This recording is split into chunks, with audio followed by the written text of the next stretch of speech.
Whoa, can't hear anything on that yet. What the hell? Do I gotta call you by your street name or your real name? No, you just call me. It's fine. We just get audio running. Jesus Christ. Street name. Alright, now I could hear you there. You hear me? Yeah, I can hear you. Alright. I'm gonna go ahead and... I am echoing a little bit. Be careful. Yeah, sorry about that. Oh, that's okay. So I hope that's not too annoying. I'm gonna move my mic a little bit. Probably move it over here. Just turn your sensitivity up if you have to. Yeah. Let me see now. Screen record. Fucking.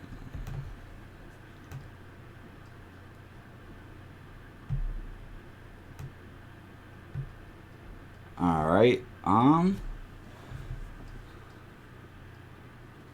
You have the mic ready for the banger? Yeah, dude. Imagine not having the mic ready. Okay. Should be good. Alright, let's go ahead and start. Alright, let's get it going. There's that timer there. Alright, I'm gonna go ahead and screen record on Discord here, so we'll share images if needed. Yeah, welcome everybody to the stream. Thanks for coming out today. It's our first little podcast here on Marvel Hub. We talk about a lot of things today. We have a few things from Phase 4 to Avengers Secret Wars to Phase 5, and even some new leaks we'll probably go over later on in the stream that we want to kind of debunk a little bit. I'm joined today by my cousin Jacob. Thanks for coming out, Jacob. What's happening, everybody? And then I have buddy Eric and Scorpiolo as well. Thanks for coming out. What's up, everybody? All right, so I guess to start off, I'm gonna pull up the slate for Phase 4. We'll just briefly go through some of these films and kind of give our 2 cents on what we think about them, because there's a lot to talk about. So I guess we'll start with Black Widow. What are your thoughts on Black Widow, Jacob? Let's start with you. Like, are you hyped for it? Are you kind of like, are you iffy about it because it's a prequel? What are you thinking? I would say that I am looking forward to seeing it because it is Black Widow, and we all know Black Widow. So since it's a prequel, I would say I still want to see it, but yeah. But knowing that she is dead, it kind of takes the weight a little bit. It kind of takes away a little bit, but yeah, I would say that. But I'm still open to seeing that. Yeah. And plus, Taskmaster's going to be in it, so yeah, I'm looking forward to seeing Taskmaster specifically. Yeah. What about you, Eric? What are you thinking about Black Widow? I think I'm not a huge fan of the MCU Black Widow. I mean, not that she's bad or anything. It's just she's not, one of the ones I would really want to see off by herself too much. But I do think it'll be interesting to see Taskmaster. Even though it's a prequel, I think setting up Taskmaster fighting Black Widow is good because she's super skilled in CQC. So you're just going to basically hype up Taskmaster. Like, he can basically be a chump-ass nobody at the beginning of this. And by the time it's all said and done, just from fighting Natasha, he's going to be a beast in hand-to-hand combat. And then I know there's those rumors about Deadpool too. I saw. I don't know if those are substantiated or not. I've heard those floating around. In Black Widow, but that again would be super cool. Another way to make it a little more interesting. It's not that I don't think Natasha's interesting. I just think they'll have to throw something in because like you mentioned with her already dead, it sort of takes a lot of the weight away from. I see that. I definitely see that. What about you, Sam? What do you think about Black Widow?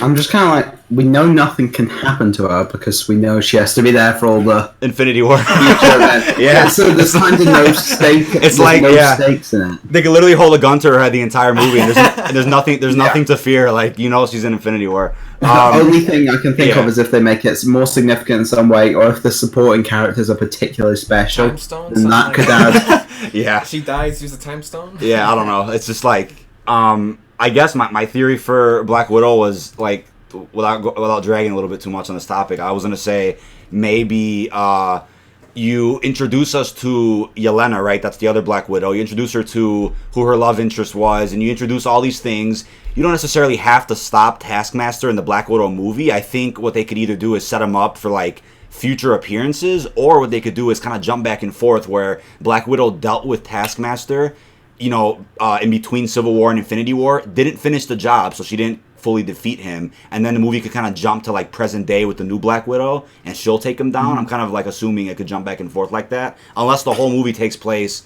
in the form of a prequel. But I don't know how that would resonate with everybody out there expecting some stakes from the movie, not just like some predictable like prequel. See, for me, I think Black Widow is one of the characters that I just have no interest in seeing a new version of. Like, new Iron Man, cool, new Captain America, cool, but I really don't.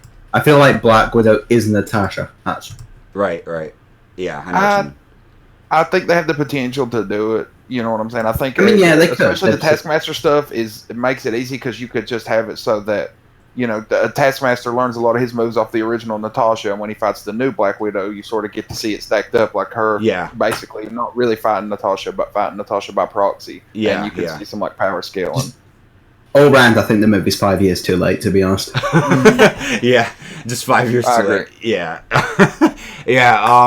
I guess I agree with the point that like I don't see a need for a new Black Widow. I felt like she was already in a tough spot where like they were dealing with threats that were just far above what a human can deal with, just a casual agent or spy. So I feel like she was already in a tough spot that like writing her off in Endgame was the right move, because now we're dealing with these cosmic threats and all these different things that she's not made for. So it's like to introduce us to another Black Widow is kind of like, I don't know, it's a bit cringe. Like, what could a new Black Widow do to someone like Galactus or something like that? Yeah, it's just... Yeah.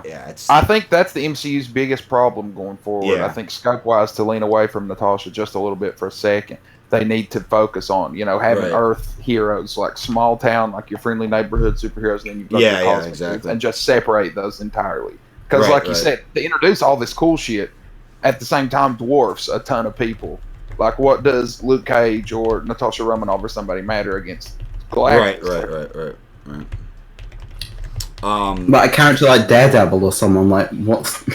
Right. Like, there's no reason to bring them into the big universe because exactly they're just. I think we need 2 Avengers teams, to be honest.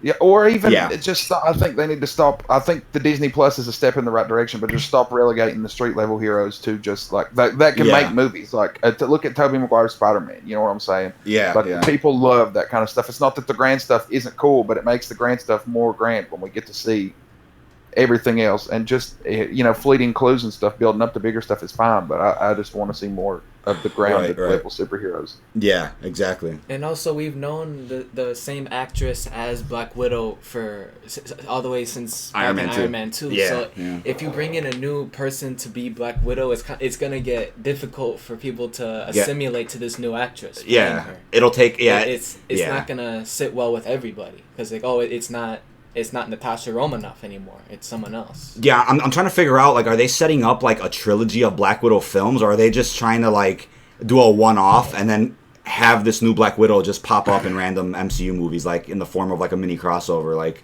I'm trying to understand what the point, or what they're setting up to be honest, I want them to kill her in this film. What, the new Black Widow? She just dies. I mean, actually, that's not a bad idea if you think about it. Like, maybe, I'd like her to lose to Taskmaster, and we set Taskmaster up to be used somewhere else. Yeah, that is a good idea. Some kind of villain for the next phase. That too, like something. Yeah, someone else. I'm assuming, like, I also had like a vivid image in my head that if the new Black Widow survives the film, by the end of the movie, she'll like visit Natasha's grave and will be like, "Yeah, I'll do everything you couldn't do, or I'll continue, as long as it's respectful. Yeah, I really don't want them to call her Black Widow. To be honest, I don't mind her being in that role, but I don't think they should call her Black Widow. Yeah, I guess being the comic book dude and less the movie dude here, it doesn't bother me as much. For other people taking up the mantle, I'm used to it. Yeah. It's a thing that happens. It's a thing that's going to have to happen if the heroes stay around.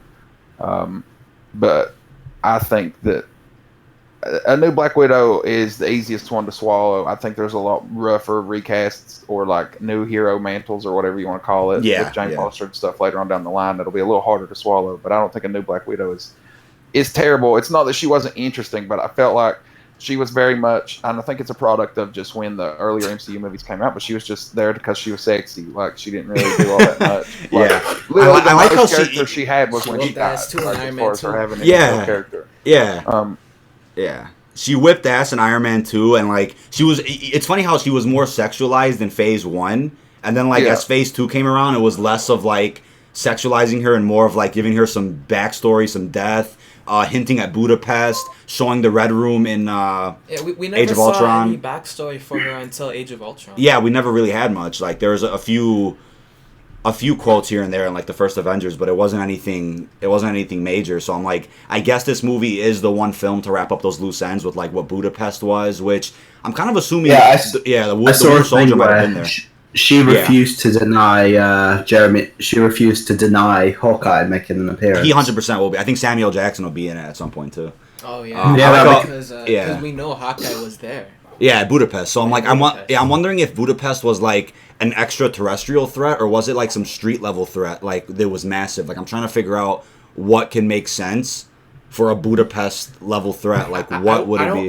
People have hyped up Budapest so much. It has to. I know, but that's the problem too. We hyped it up so much. Are we gonna get our expectations let down? Like, is it gonna be something disappointing? I don't think Budapest would be whatever it is. I don't think it's gonna be anything alien or extraterrestrial, because everyone seems so surprised and horrified by all the other Chitauri coming in the first Avengers. Oh, so yeah, so maybe, if there were alien presence in Budapest, I think that someone would have made a reference to that at some point in the movie. Yeah. Could Budapest be Skrull related? Maybe. That'd be cool. That'd be interesting. With the evil Skrulls that are out there. Yeah, I don't. Maybe, dude. You know, actually, that would kind of explain the line. What was it? You and me remember Budapest very differently. Because obviously, like, that also kind of one of them was a Skrull. Yeah, look at see Skrull, Hawkeye, and that also kind of explains like why at the end of Far From Home, Nick Fury is doing the Agents of S.W.O.R.D. thing with the Skrulls in space like that. I guess you could say it's because of all the threats from the previous Avengers movies, but at the same time, it's like maybe there was something else that fueled that. So Budapest could be a good answer, that like there's bad Skrulls around and the good Skrulls want to help Fury defend Earth. Yeah. I think there's going to be something big in Black Widow. I feel like there's going to be something we don't see coming in Black Widow. Yeah, there has to be to make it interesting, and I think I still can't get out of my head the who is it? I forget the girl's name, but it's the child Skrull that sees some stuff. Oh. And I just think, again, planting the seeds for that Skrull. Like, obviously the Skrulls are too good. Right now, these Skrull twists carry no weight. That such and such is a Skrull. Who gives a shit? They're good guys. What's it matter? Yeah, exactly. At first, I was excited as hell, like, when I saw the start of that Far From Home post-credits. But then when I realized, oh, wait, it's just the good ones from Captain Marvel, I was like, oh, well. Yeah. Okay. I actually didn't like that twist at all. I really wanted that to be really Nick Fury and really Hill there. Yeah. Oh, the real. Yeah, and Far From Home. With them turning out to be Skrulls, and that, for me, that kind of ruined the whole movie. Right. It made it not as cool for Spider-Man being around Nick Fury and stuff, and then Well, I guess it helped him when it comes to him being a more independent hero and not always needing help from Nick Fury or Tony Stark. Yeah. Because he did solve the problem in the end. Like I said, because it's just. Because it's just good Skrulls, it doesn't really matter. Like, I think the most important thing in an easy twist will be setting up at least like a squad of Skrulls who are not out for the good of people. Yeah, that'd be cool. It's two different factions of Skrulls, especially with that woman, that girl seeing her dad get killed or whatever.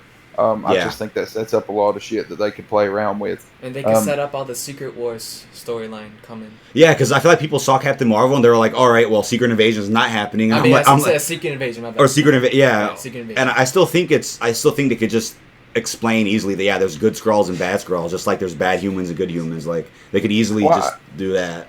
Right, because I mean, it adds a whole new layer because everybody's seen the Skrull shit in the comics. As far as it's all bad. Yeah, I think it's one of those things where even non-comic readers know the Skrull story. The Skrulls in Captain Marvel. They made all the Skrulls look good. I'm like, wait, the Skrulls are bad. Well, they kind of they twisted it to be like the Kree is actually like there's more. The Kree are worse than the Skrulls, but in the comics, both the Skrulls and the Kree are bad. Yeah, so it's like there was more than meets the eye with the Kree, which I like, but then I think they just like. They could have at least touched on it. There's bad Skrulls out there. Like, they could have at least shown something. I think they're going to build to it, and that's what I'm saying. Like, it just adds a whole new layer to the Skrull thing. When even if somebody's a Skrull, we don't know if that means they're good or they're bad. Now wasn't there kind of some setup, some conflict though in Far From Home? Like, there's like a line where Spider-Man mentions Captain Marvel and Nick Fury, who we obviously know now as like the Talos version. It just says don't mention her, don't something like that. Don't mention her name. So it's like maybe in Captain Marvel 2, we'll see some kind of rivalry there, and her have to make some decision maybe that screws them over. Or... Yeah, because I mean, Captain Marvel, I think they won't. I don't necessarily think they'll do Civil War 2, but I think that's possible. It's possible. Yeah, it's possible. One day, her character being weaker or her making the wrong call because she's headstrong and sort of determined, and that's starting being the spark behind the Skrull stuff is super likely because she's the one with the most interaction with them. I'm not. I think right now she's just painted as too much of a golden child character, like. Yeah, I'm not really opposed to her being headstrong, but I just felt like it was cringe in Endgame when she was trying to do everything herself, and then she just left. It's like, exactly. I'm just like walk off and deal with Thanos. I know it's like, okay, buddy, like exactly that kind of character flaw calls them the Skrull uprising, like that being whatever she makes some kind of call, she makes some kind of decision, that, inevitably, whether it's selfishness or stupidity or whatever. It fucks the Skrulls and they get angry about it. At least the sect of Skrulls do. And then we have some whole other stuff going on with Captain Marvel, don't we? Because like that girl from it is going to be in.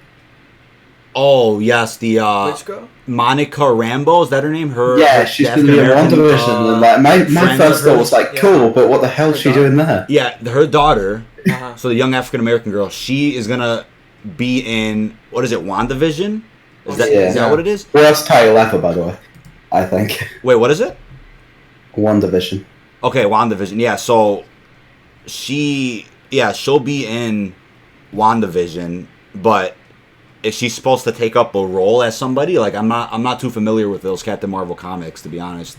Monica Rambeau's daughter, is she supposed to be like another Captain Marvel, or I have no idea. Maybe. I don't think that angle. Yeah, I don't think that's the way they go in the. I honestly can't even draw a picture to the name, but I haven't read a ton of Captain Marvel, so it's hard to say. I know she's one of the Captain Marvels. I know she's one of the people who has been. Is she? Miss Marvel. Okay. I just don't get what she's doing in that film. It seems like it's such a weird place to put her. Well, apparently Monica does become a Captain Marvel with powers, so I'm reading that now, so it's like, I guess. I feel like it'd make more sense to do that whenever Brie Larson's done. Yeah, why are they doing that in WandaVision? That's so weird. Because Captain Marvel's the most OP character, we know that already, so I feel like putting in multiple of them is going to be a bit too OP for the... Yeah, I thought that the WandaVision was going to have a lot of the multiverse jumping, like, because since we know Scarlet Witch is going to be in Doctor Strange Multiverse Madness, is that what it's called? I keep getting the name wrong. Multiverse of Madness? The multiverse, in the Multiverse of Madness. I keep saying Madness of the Multiverse for some reason. I keep saying it backwards. I don't know why. She's gonna be in. But I would have thought that the WandaVision would have been more multiverse related. Well, maybe she visits another Earth where Monica Rambeau is Captain Marvel. Like, I don't know. Yeah, that's actually pretty powerful. That's a cool idea. Yeah, I guess that's to show other people in different positions. I'm kind of worried though that they're gonna make Scarlet Witch like this villain, and I think they're gonna write it horribly. I don't know. I feel like the way they've wrote her in the MCU, they kind of already passed that villain stage where she's bad, quote unquote bad, in Age of Ultron.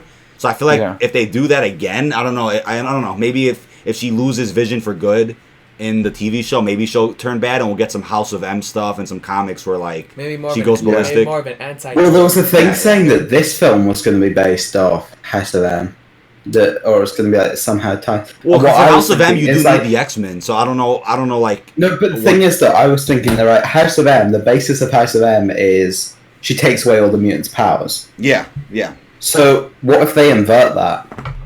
And she makes mutants. WandaVision is where mutants are created. Okay. She makes the mutants. Okay. That's a really interesting thought. I've never thought of it that way because I've always expected WandaVision to explore more towards the Grey Vision in the comics, like when that's what I always thought, especially with the way he turned grey when he died. Yeah, I think that's exactly what I thought. Yeah, in Infinity War, but being alive, and having to remake a mind. Basically, they're reforming him emotions, and it's more of a character journey for Vision.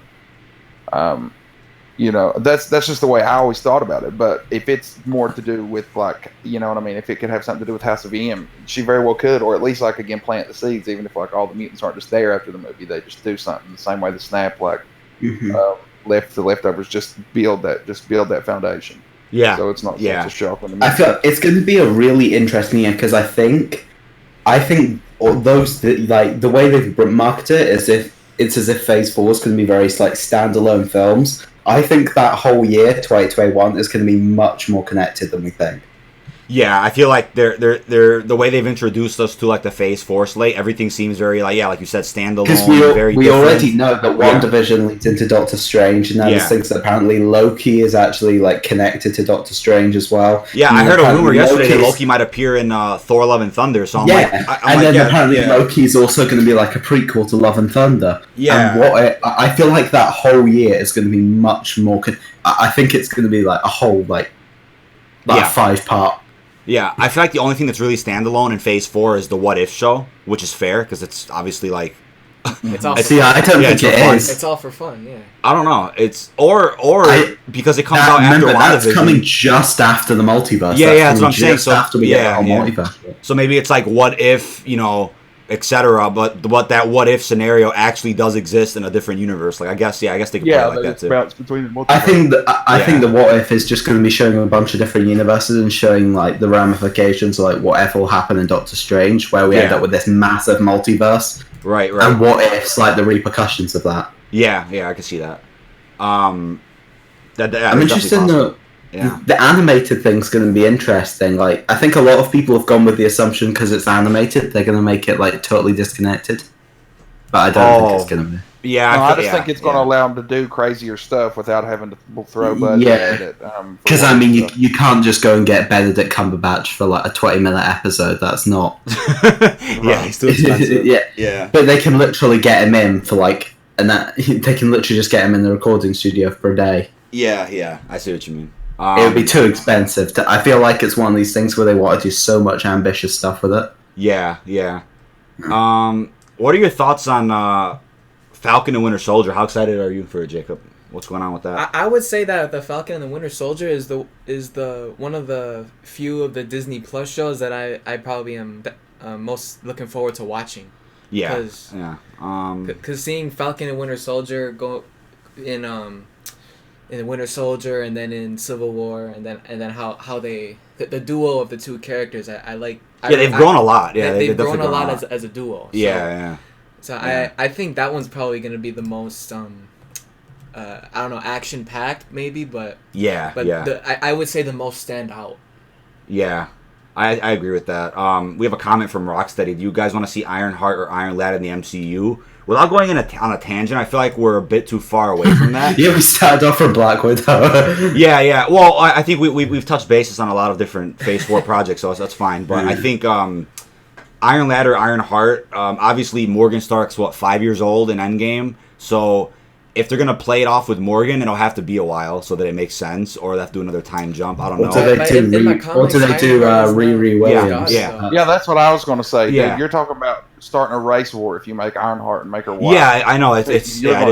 People are gonna lose. Yeah, I mean, I don't think it would be that big Ironheart isn't supposed to be his daughter though. It's I forgot. That's what I'm saying. I don't see him just using. I know the name's been thrown around, and a lot of people said, "Oh, what if it's Morgan?" But I just think that would piss a lot of people off. And everyone's always going to make it about, you're changing it because of this. I'm like, you know what they could do to please everybody? What they do is, like, let's say Avengers Secret Wars that comes out in 10 years. Let's pretend the next Avengers 6 or 7. Let's say it's this big movie as big as Endgame. What you could do to please everybody is you have the African-American Ironheart, you have the kid from Iron Man 3, Harley Keener, he suits up, and you have Morgan Stark when she's pretend she's 15 or 20. It's a name for that, isn't it? It's called like the Iron Legion or something. Yeah. Like they'll be the trio, and then they'll have an Iron Legion behind them. So still using Tony's technology. So I think that works. I think Morgan even has the potential to be, since they didn't really do it with Pepper, rescue. Yeah, there you go. That'd be much more interesting. Because I thought that's what they were going to do with Pepper when those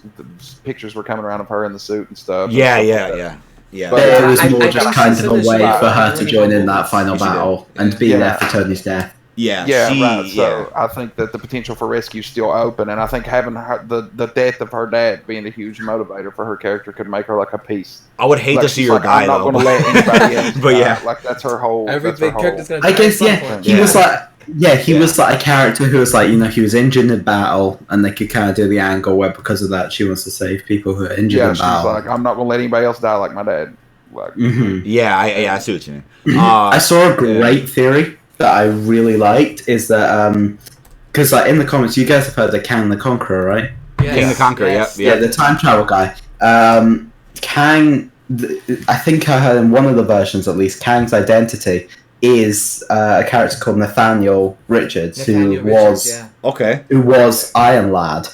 So I saw a really good theory. They could bring in Harley Quinn as Iron Lad and have him become Kang down the line. I like that. That'd be a really interesting way to connect that back. Yeah, he's a descendant of Reed Richards, if I'm not mistaken. Yes, too, you're right. So that would be a great way to. There's a Fantastic Four tie-in. Yeah, that would be great. Actually, they could do that as like an explanation, though, of why this kid Harley is just kind of on his own in the middle of nowhere in Iron Man 2. Right. He's not around anyone, family, or anything at any point. Conqueror is one of the. I would say is a villain they should build up to after Galactus. I would. That's because I think once you get into Kang, it's like Kang the Conqueror is very complex, more complex than Galactus. Because you have time travel involved, which is I think more complex than that. I think that I really do think they should do Kang actually before Galactus, just because I think we need to have had the Fantastic Four for quite a while. Before Galactus. And I feel like with Kang, they could do him Phase 5, maybe Phase 6. Galactus, I don't think we should be getting until a bit further out when we've had the Fantastic Four a while. Yeah, and Galactus, if you're looking at... obviously it's changed a lot over the years with the comics as far as what he is, but the way they treat him right now, and the way I would assume they would pick him up in the MCU, is he's a cosmic force of the universe. Like, it is a huge deal. Like, he is essential basically to the universe existing, and he's like a huge part. He's super powerful, and I feel like Kang. I know Kang is strong and a little more complex as far as explaining, but I just feel like Galactus would be an awful big ass pull. To be honest, I think I honestly think Galactus has to be the last one. Like whenever the MCU comes to the end, I think he has to be the last one. Because if they do Galactus first, you see that huge threat of like Galactus, and then they can't top him. It's gonna be a little downgrade from Galactus. I don't think you can. I don't think you can top Galactus without getting to like uncanny, ridiculous territory shit to top Galactus. I feel that Annihilus might basically anybody who has ever whooped Galactus's ass, like actually whipped him, was a reality warper, like a high level reality warper, like Franklin Richards or like people like that have whooped Galactus's ass or overpowered Galactus, but they're like literal just reality manipulators, like basically God. If you let them lay out Galactus in this phase, what the hell else could possibly even be a big deal? I see. Unless you say, the stones and we broke them, but the stones are gone, right? Yeah, the stones are gone. Yeah, but it's not in their timeline. Yeah, that's what I was thinking for the Secret War shit and the all that stuff. I don't want them to touch the stones at the end because I don't like the idea of them setting the whole like precedent idea. They can just go grab a stone when they need it. Yeah, just go pick one up when you need one. Yeah, I see what you mean. I really don't want that idea to be a thing where they can just go grab one. Yeah, but speaking of the stones in Captain America, though, I was gonna say like I think the Russos kind of hinted that Steve's adventure at the end of Endgame when he returns the stones could almost be told in like a short film or something, and I think that sets up like the reunion we all wanted with Red Skull and Steve. Oh, yeah. And I think the Russos said something, and I'll pull up the statement in a bit. They did say that there is another story for Captain America to be told at another time. Not now, but maybe like down the line if Chris Evans is interested. I would love to see that film where like I think it would be such a great send off for him because like he got a good send off the way it worked, but I think it would be a much nicer send off for his character where we get a whole film where it's just him. And he's going between all these different points in the MCU. He goes and sees the Ancient One. He goes to Asgard. Do you know what I think that could be? That could really be a Disney Plus short film. So maybe like an hour. I mean, it doesn't have to be a theatrical release. It could be a Disney Plus exclusive. Or maybe even under the what. I'd like it to be. I'd like it. Oh, maybe the what. A Disney Plus movie. If I think a Disney Plus movie. Acting in it. Yeah, that's it. He just wanted to do the voice. They could make like a what if cartoon. Yeah, I feel like that'd probably be easier to animate, in my opinion, because I feel like that's a very expensive. Do it as an anime. Yeah. I mean, and I'd love to see them do more with the animated thing. If like we're fully going into animated stuff being in the MCU, I'd love to see them just go more into it. Like I'd really like to see a Michael Douglas, Michelle Pfeiffer Ant-Man movie.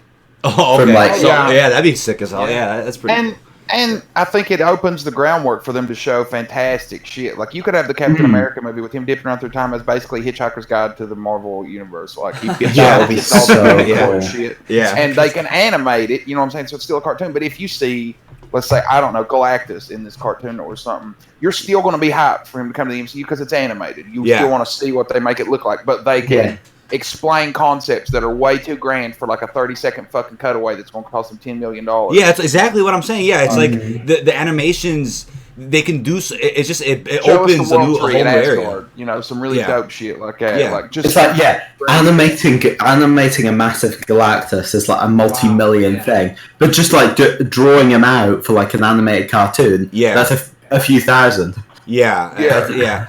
I think that's the thing even too, if budget. it is a live action movie, they could just have the guy in the Galactus suit and just walk around a bunch of planets hanging on the ceiling and make him look big like that. Or something like that. Yeah, I know. Just like a fuck. Yeah, oh my god, that'd be funny. But it's like if you want to go, there's a lot of ways you could do it. Yeah, I like that. Low budget Galactus movie. Yeah, I'd love to see that Captain America idea specifically as like a Disney Plus. I mean, live action would be cool if they could do it, but if not animated. Because I'd really like to see that. Because like it's events we already know. It'd be cool if it was like done as a much more like personal, character-driven kind of. Right. I just wonder how expensive it would be. Because I mean, Steve would go to these places. I mean, it's not even that many places to be honest. It's only New York for 3 stones. Oh, no, well, New York for 3 stones. Less. Asgard, Nowhere, and Vormir. So it's does he return the stone to Asgard? Because Rocket had to use an ejector thing to like get it out of. Yeah, so I'm assuming while she's sleeping, you have to go up to her. Yeah. Sorry, they've been fine for a while, mate. Yeah. Make a movie about him trying to inject Natalie Portman or something. Yeah, I know. It's like they could do that, or they could do. That would be so memes. I think you know the one the one I care about the most is just Steve talking to the Red Skull. The Red Skull's gonna be like, I've grown from a Nazi to like this Grand Reaper that like that holds this power. Like I'm not here to hurt you, Steve. Like it'd be a funny interaction of how they would talk to each other. Like I think the Red Skull could definitely get off on some look at what I've done. And what are you doing? What are you doing? Yeah, I like that. With more on Captain America though, what like are you guys expecting a cameo from Old Man Steve in Falcon and Winter Soldier? Or are we kind of like, he's like, did Far From Home kind of hint that he's passed away as an old man, or they just think he just left? Like I'm trying to figure out what that meant. He's in a different time. I think he hopped back. He's not living in our time, in like the main timeline. He's living in a different timeline. So that he jumped when he gave the shield to Sam. He jumped back. He jumped back to a different timeline to give him the shield. Because how many pin particles did he have left? Because he grabbed 4 from Hank Pym. So that's 1 for New York. 1 for New York. 1 for Nowhere. No, but time's passed since then, and Hank's back. I'm sure he. So Hank gave him as many as he wants. He's like, Captain America, no problem. Oh yeah, that's true. Yeah, so but I guess he could always just go have found Hank Pym in the timeline. And he'd be like, hey, I'm Captain America, and give me some pin particles. He's like, no problem, Steve. Give me some of that shit. Maybe sometime after the Avengers of phone say, hey, I need your help. I mean, I was confused with like when Old Man Steve passed the torch to Sam. Was maybe he came to our timeline after Peggy passed away? Like I was trying to figure out what a good time was for him to come. Yeah, as an old man. He could have done it at any time because all he has to do is just type in the coordinates. And jump back. Yeah, I know.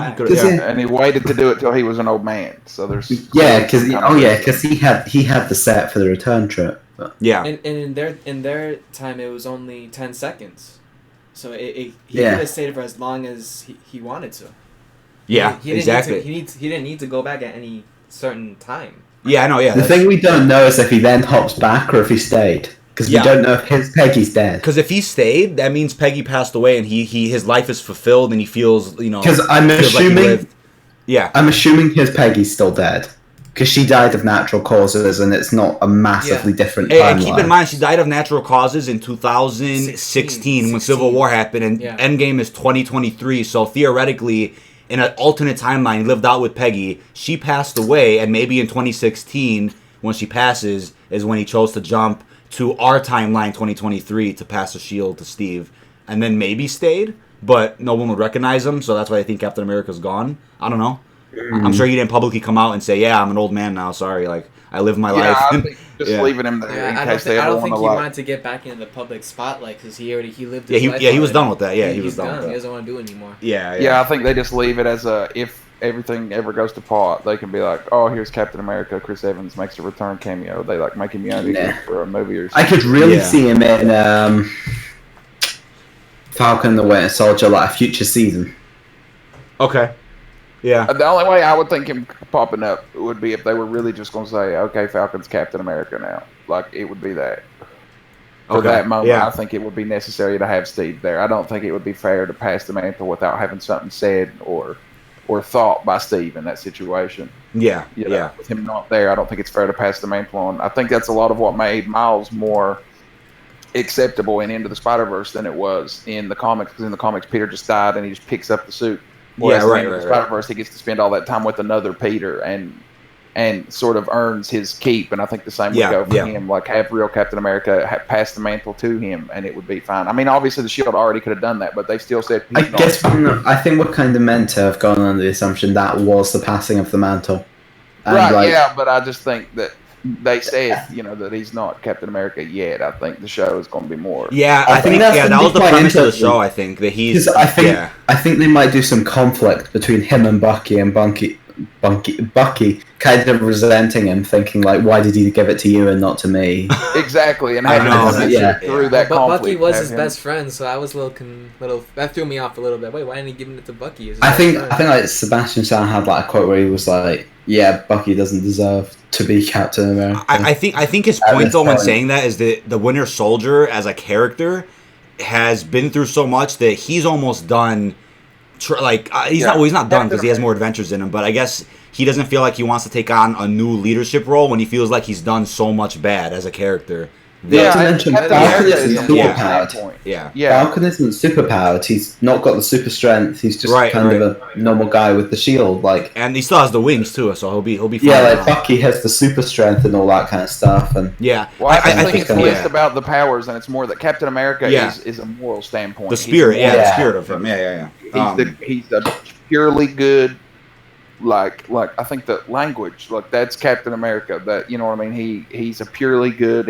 He stays away from the gray area that. The whole being worthy to lift the hammer kind of sums it up like that. Yeah, I think it was also a thing where they're kind of leading towards a politically correct MCU going forward, and I mean none of us here have a problem with Sam being Captain America, but I think it's going in a politically correct area, but it's trying to write it in a meaningful way. And either way, Sam is Captain America in the comic book, so it works. It perfectly works. I just think they're trying to have a balance between politically correct and well written characters now, which I think they're doing a good job with. Do the diversity. Didn't they say Agent 13 is going to be in this? The girl from Winter Soldier and Civil War. Didn't they say she's in this? Yeah. There was a I think a version of the script where in Endgame Steve was living with Sharon Carter, and at some point he's unhappy with her and doesn't know why. And then I think the ending of the film when he goes back to Peggy is supposed to signify that he was always meant to be with Peggy, but they decided to cut that out because it is kind of strange that you're with Peggy's niece. You're living with her. You're living with her for a few years, right? And then you're just like, no, I prefer her aunt. Yeah, and then as he goes on the time heist, he's like, yeah, I actually love your aunt. Sorry, and he just dips. Yeah. So it's like, I guess I see why they cut that out because I guess it would have been the 5 year. I just don't know why they bother with the relationship at all. It was so. Yeah, the 5 year gap from Infinity War to Endgame is when he would have lived with Sharon, and then after that he's like, she's just not the one for me. I'm gonna go with I know, having been together for 5 years. And then he's with Peggy for the rest of his life in this new timeline, but then he's gonna tell her stories like, I kind of lived with your niece for a few years and it didn't work out. It's like, that just sets up so many problems that it just doesn't work. I think maybe that comes from a time when they didn't necessarily plan on ever getting Peggy, and it was the closest they could hand Captain America at the time, and then they were just like, no, this is weird. They backed away from it. Yeah, they definitely tried it, and I think when Civil War was written and they had that kissing scene, I don't think they necessarily knew Steve would go back to the past. I think that there was groundwork laid out for how they can close off Steve's arc, but it wasn't definitive that he would 100% go back to Peggy, which is why that scene exists in Civil War. Because people are like, oh, well, is it incest? I'm like, no, it's not incest because, I mean, they're not related. But, I mean, well, it depends what side of the family Sharon's from, but that's kind of complicated. But it's not really incest. And plus, it's not that... See, time doesn't work the way people think, where it's because in this universe... Yeah, it wasn't him. In the universe where he kissed Sharon. Yeah, exactly. So he was never with Peggy. If time worked that way, then that means Sharon would have looked different because Steve would have been, part of that family tree, if that makes sense, right? Yeah. Or maybe he was all along. Yeah, I don't like that. The fact that, without going on a tangent here, the fact that the Russos, the writers, and Kevin Feige all have different answers for what the hell is going on, that bothers me. That's going to cause problems. Communication. That's how you end up with massive continuity errors. It's because it's like, I hope it's more of like we're not telling you because we want to leave the exact answer for a movie. Yes. Make it cool. Yes. And not we all actually just have different fucking ideas. Exactly. We never really thought about that. Yeah, in a few videos here on the channel, I kind of brought up that I think the writers, was it Marcus and McFeely, whatever their names are, they, I think, almost wrote the film, even though it's like a culmination of all the 23 Marvel movies, I think they almost wrote it in an open-ended way where it's up to the fans to decide what they want is the canon, but the Russos are like, no, we want to actually like tie it all with a ribbon and really give a nice send-off to everybody. We want to have an answer to everything. So they kind of approach the film in two different ways. Yeah. One way leaves it open for however future writers want to take it. It leaves the door open, which is how comic books work a lot more. Yeah. Like, it reminds me a lot of Batman Arkham Knight when that was coming out. Everybody suspected the Arkham Knight was Jason Todd, and they asked him at a con, they were like, is the Arkham Knight Jason Todd? And they said no, and that was a barefaced fucking lie. It was Jason Todd. Yeah, I don't like. Yeah, they shouldn't. Well, it's the same. It's the same thing when Kevin Feige was asked, "Has the name of Avengers 4 been said in Infinity War?" And he said no. I'm like, the Russos said the same thing. Is Endgame the name? Keep that title so separate. They kept saying it was a spoiler for Infinity War, and it's just not. Well, it's just we're in the Endgame now. I mean, it's not really. They must enjoy watching all the fans online making theories about everything because they knew that we guessed it. They just said, no. I think it's perfect because Tony says that's the end game in Age of Ultron. He says it, and then Doctor Strange said it. Yeah, exactly. So it's like it's a perfect name that nobody argued against when it was revealed. Everybody was like, "Okay, name. It's a great name." And it makes me wonder if they did have a different name in mind, and then they thought that sounds better. Yeah, it's better than Annihilation. I heard before that they teased that it was like FH, or like the initials of the title. So a lot of people have thought Fallen Heroes, and that makes a lot more sense with the It's kind of cheesy, though. It's a bit too cheesy. I kind of like Avengers Fallen Heroes as the title, but I'm good with Endgame. Yeah. Somebody's asking, will Vision return in some form? So I guess I'm one of the few people that expected him to be in Avengers 4. Yeah, I expected to see that grayed out Vision, like so lifeless, so soulless, without his human traits. He would still fight. Yeah, I was expecting him to fight, but like just as a robotic entity. Yeah. It's less of the personality and the love of, like, let him and Wanda's relationship rekindle, like what we missed off screen between the two, make that one division. Yes. Like, it's him trying to recoup emotions because he's not supposed to be able to have emotions without the stone. He's Jarvis without the stone. Yeah, and because Scarlet Witch is connected to the Mind Stone, I guess she can somehow utilize her powers to give him those traits back to be more human-like. Or even, just you could do it with that, or just call it true love or whatever you want to say. Yeah. Let's go into some Eternal stuff because this is something I'm really not familiar with. But Eric is a great comic reader when it comes to Eternals. You know a lot more than I do about that. Mm-hmm. There's not a lot of Eternals, is there? I tried to track some down. It's not a whole lot as far as to keep it brief. Basically, a long ass time ago, people were like basically around, but not really. We're more like Neanderthals kind of shit. Like around that time, the Celestials come down and they're like, they run a kind of experiment on humanity kind of thing, and they're like, we're gonna make superpowered people out of this, basically. And so they try 3 different methods to produce people who have powers out of humans. And basically, method number 1 creates the deviants. I think the deviants are the perfect people. Yeah, I heard about that. Yeah. They are what Thanos' appearance is based on. And deviants are people who they have powers and stuff, but basically, long story short, they die really fast. Every generation has less of a life than the last one, so they're just dying off super fast. It's not a sustainable race. The second race is the Eternals. The Eternals being these people who are super angelic and like beautiful and like live forever, but I think they're sterile. I could be wrong, but I think offhand that they're sterile. They can't reproduce anymore. There's only so many. I see what you mean. Yeah. And then the third group aren't dying off really fast and aren't sterile, but nothing happens to them, and the Celestials suspect over time that the mutations will develop. It has to be left in the DNA to develop over time naturally. It's the only way to make it sustainable with humans, and that's what goes on to become the X-Men, etc. That's like the X gene, basically being put in humanity at that point. And so, anyways, the Celestials leave, and the Eternals and the Deviants have a war, and I think the Deviants are driven like underground, and most of the Eternals end up leaving for another planet. But long story short, Thanos is half Eternal, half Deviant. That's where he comes from. That's why he still is able to live, and he's an exceptionally he's the only one that was ever born like that. So he's. I would love, dude. I am such a big Thanos fan that I think seeing him in Eternals would just allow it. As a kid. Yes, or yeah. Well, so what do you think, Eric? Would he appear as a kid, or would he appear the same that we know? Like, if probably as a kid, if it was set around the Eternals, but I think that would make it better because, like, if you think Thanos is a justifiable character now, and you think like he's the kind of villain where you're like, I can see where he's coming from.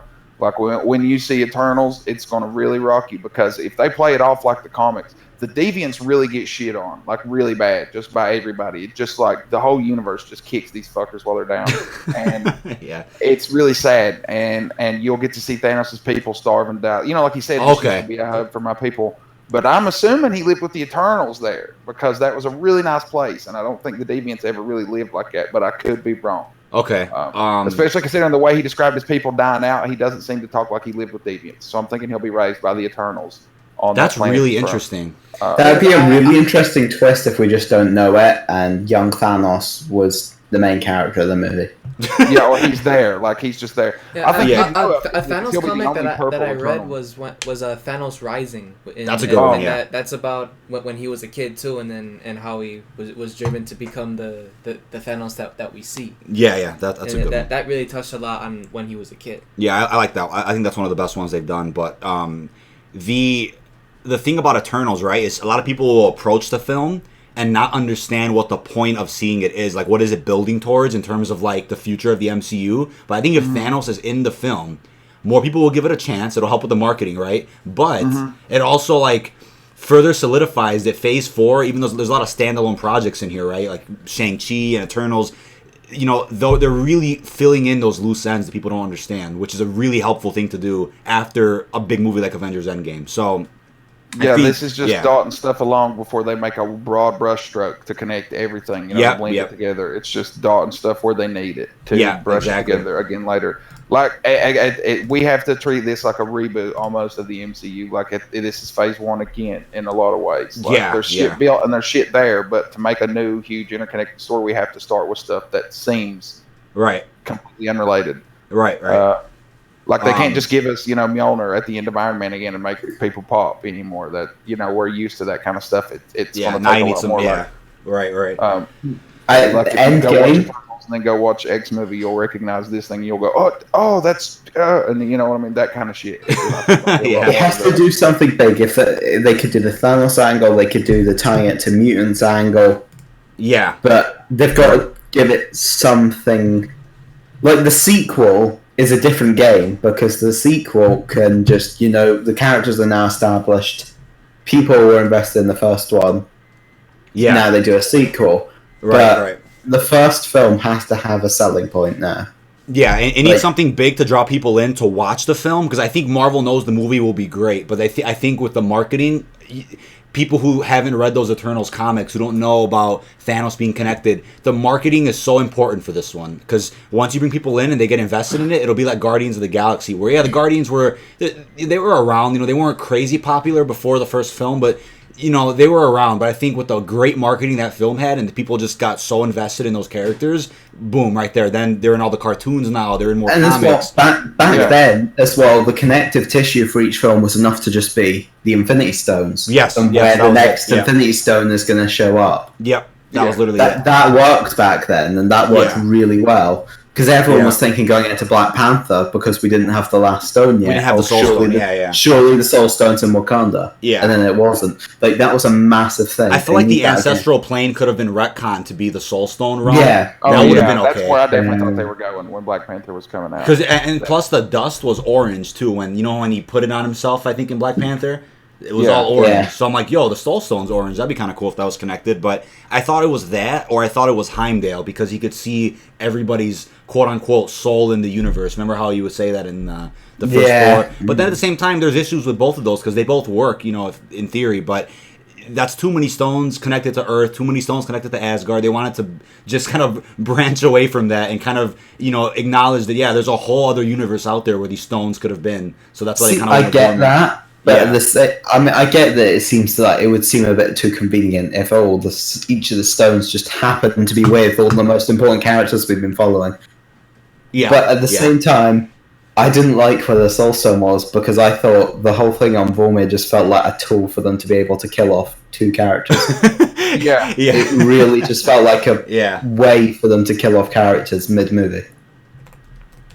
I see. Yeah, I think that they need to plant the seeds for something to start connecting these movies. Not the Infinity Stones, obviously. Again, we can't do that.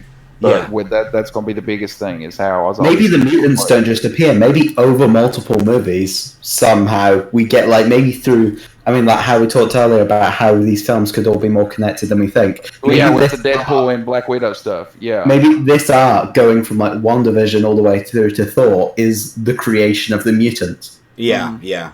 And I think this next, before we get too far off of it, I just wanted to talk about this while we talk about the Guardians. Like you said, with people, the Guardians, people didn't really know who the Guardians of the Galaxy were. They didn't know about it until they got a movie. And I think a lot of what made the Guardians so good is, not just Gunn, but just in general, making somebody who made their movie, make the individual movies have a different flavor than the overall experience. I think that's so key. I think that's why Thor Ragnarok, the Guardians movies, all those stick out as MCU movies, because they're not just an Avengers movie. They have a special tone. They have a different director, and doing that more will allow future heroes to succeed way better. I think if they really want Shang-Chi to take off, they really want to make the movies good.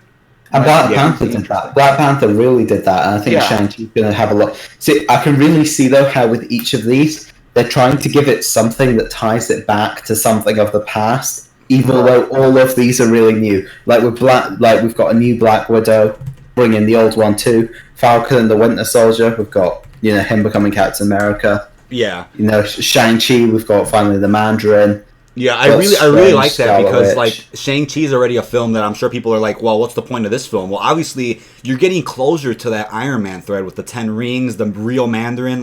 These movies matter, and there's a lot going on with them. And the cool thing about that is that, like Eric was saying, each movie has to have their own flavor. So it's that makes the Russo brothers' job hard, because they have to take all those flavors and make them all work together, if that makes sense. Right. Which is really interesting. Think, like you said, it's a lot of it's that, and I think a lot of it comes down to how interesting Shang-Chi or their movie is. It just has to be unique in comparison to the rest. Because when you see the Guardians, they still feel like the Guardians in Endgame. They still have the same. Yeah, it's the same thing. Yeah. The Guardian sections, the way, and then it pops back to the Avengers. And I like everybody having their own tone and their own flavor. And I just think they need to do that, because, like you said, these movies don't matter. They just need to get away from that mentality. That's the problem they've done with this whole connected cinematic universe. Yeah. Every movie has to do something to forward the cinematic universe. Or every film has to totally change the game. Yeah, whereas it doesn't need to be like that. If we can just teach people that there can be interesting one-piece or one-time stories set, they don't have to have something huge that changes. Which Black Widow could do really well, actually, now I think, but if they do actually just make that a totally standalone film. Mm-hmm. And tie out with lots of make it a film to just honestly just tie up loose ends from over time. Budapest, they can literally just use Black Widow as a totally standalone film. Don't make it a trilogy, just a nice one-off piece. Yeah, they could do that too. They do so many things. Into our character, we explain Budapest, bring back Hawkeye for a bit, and they can just do a cool one-off film. What are your expectations? I want to ask Jacob first. What are your expectations on the real Mandarin? Because Iron Man 3, I think, as a Tony Stark story, was fine. I just think I was let down by the whole Mandarin twist. It's not an Iron Man movie. It was a Tony Stark movie. Yeah, so the real Mandarin, right? Do you think he's gonna have the 10 rings with the magic? Is it gonna be like a comic accurate Mandarin? What are you thinking about? So I've only seen the Mandarin from one TV show, which is the Iron Man Armored Adventures. I'm not sure if you've all heard of it. I've heard of that, yeah. But that's what I know him from. So I'm familiar with like how he has all the rings, all the magic, and all that. Yeah. But I don't know how if they would use all that, the aspects of the magic in a movie. Yeah, because what is the magic drawn from? I don't know if anybody here knows. I personally don't know. But what are the rings? What are those? What is that power from? Like it's just magic rings, just from hell. Like what?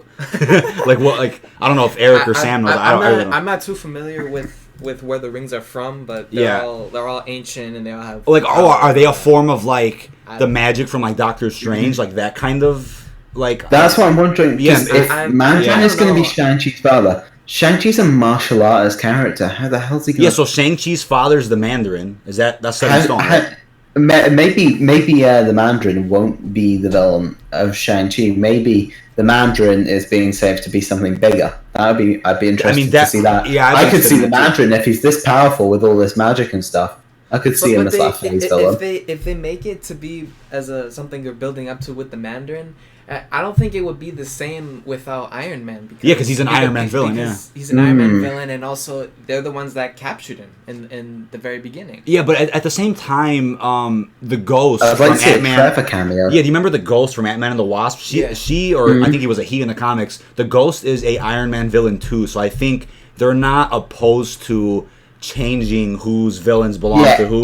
Every character is just a Marvel villain now. I think it's especially that's like making the Joker villain to the Superman. Like that's not. I know. I think in Marvel you have a lot less of the iconic villain hero dynamics. Like DC's a lot more on that. Superman's got Luthor and Batman's got the Joker, but with people like the Mandarin or Electro and Spider-Man or whatever. You can see, them squaring up with anybody if the circumstances are right. They live in this huge interconnected universe. But as far as the Mandarin's rings go, I don't know a ton because, it's a little before my time with being interested in Iron Man. But I know they're from space, so... Whoa, okay. Let me look. The Mandarin's rings, they're from a planet... they're from dragon people from a planet called Moklu 4. I don't want to see them do nothing too similar to Infinity Stone right away. That's my concern. They're going to get too close to an Infinity Stone. There's not 6 this time, there's 10. The Mandarin's rings. The Mandarin is the only one that can use them in the comics. Like his mind is so custom to it that only the Mandarin. Like, if anybody else could have found them on the ship, it might have been different, but... Okay. It sounds like if anything, better as like a Doctor Strange villain. Yeah, because what if the Mandarin, like, they can do so many things there. What if, like, he once went to the Ancient One and she showed him some shit, and then maybe he was a student. Yeah, he was a student, learned some magic, right? But then she realized he was like full of darkness, kicked him out, and then he found these 10 rings and harnessed all that power. Like, it could be something goofy like that. So maybe the Ancient One will be in the. I think the Ancient One's a great character. They can throw her into anything. I think and make it fucking work. I like the Ancient One. I think I loved her cameo in. So how does it work? She's the Ancient One. That's just how it is. Yeah, this is how it works. Yeah, this is how it works. She's the Ancient One. Yeah, I guess so. But more on. So there's actually a question from Rocksteady again in the comments about how Shang-Chi could be in the Avengers. My thing is, so for the next big crossover, do characters like Shang-Chi and the Eternals work for those events? Like, would they work in like a crossover, or are they just kind of like on their own page? Like, what are you guys thinking about that? I think that it's a great idea moving forward as far as the writing goes. Again, especially if they do what I think they're going to do and separate. Like you have Earth heroes, Earth and Cosmic heroes.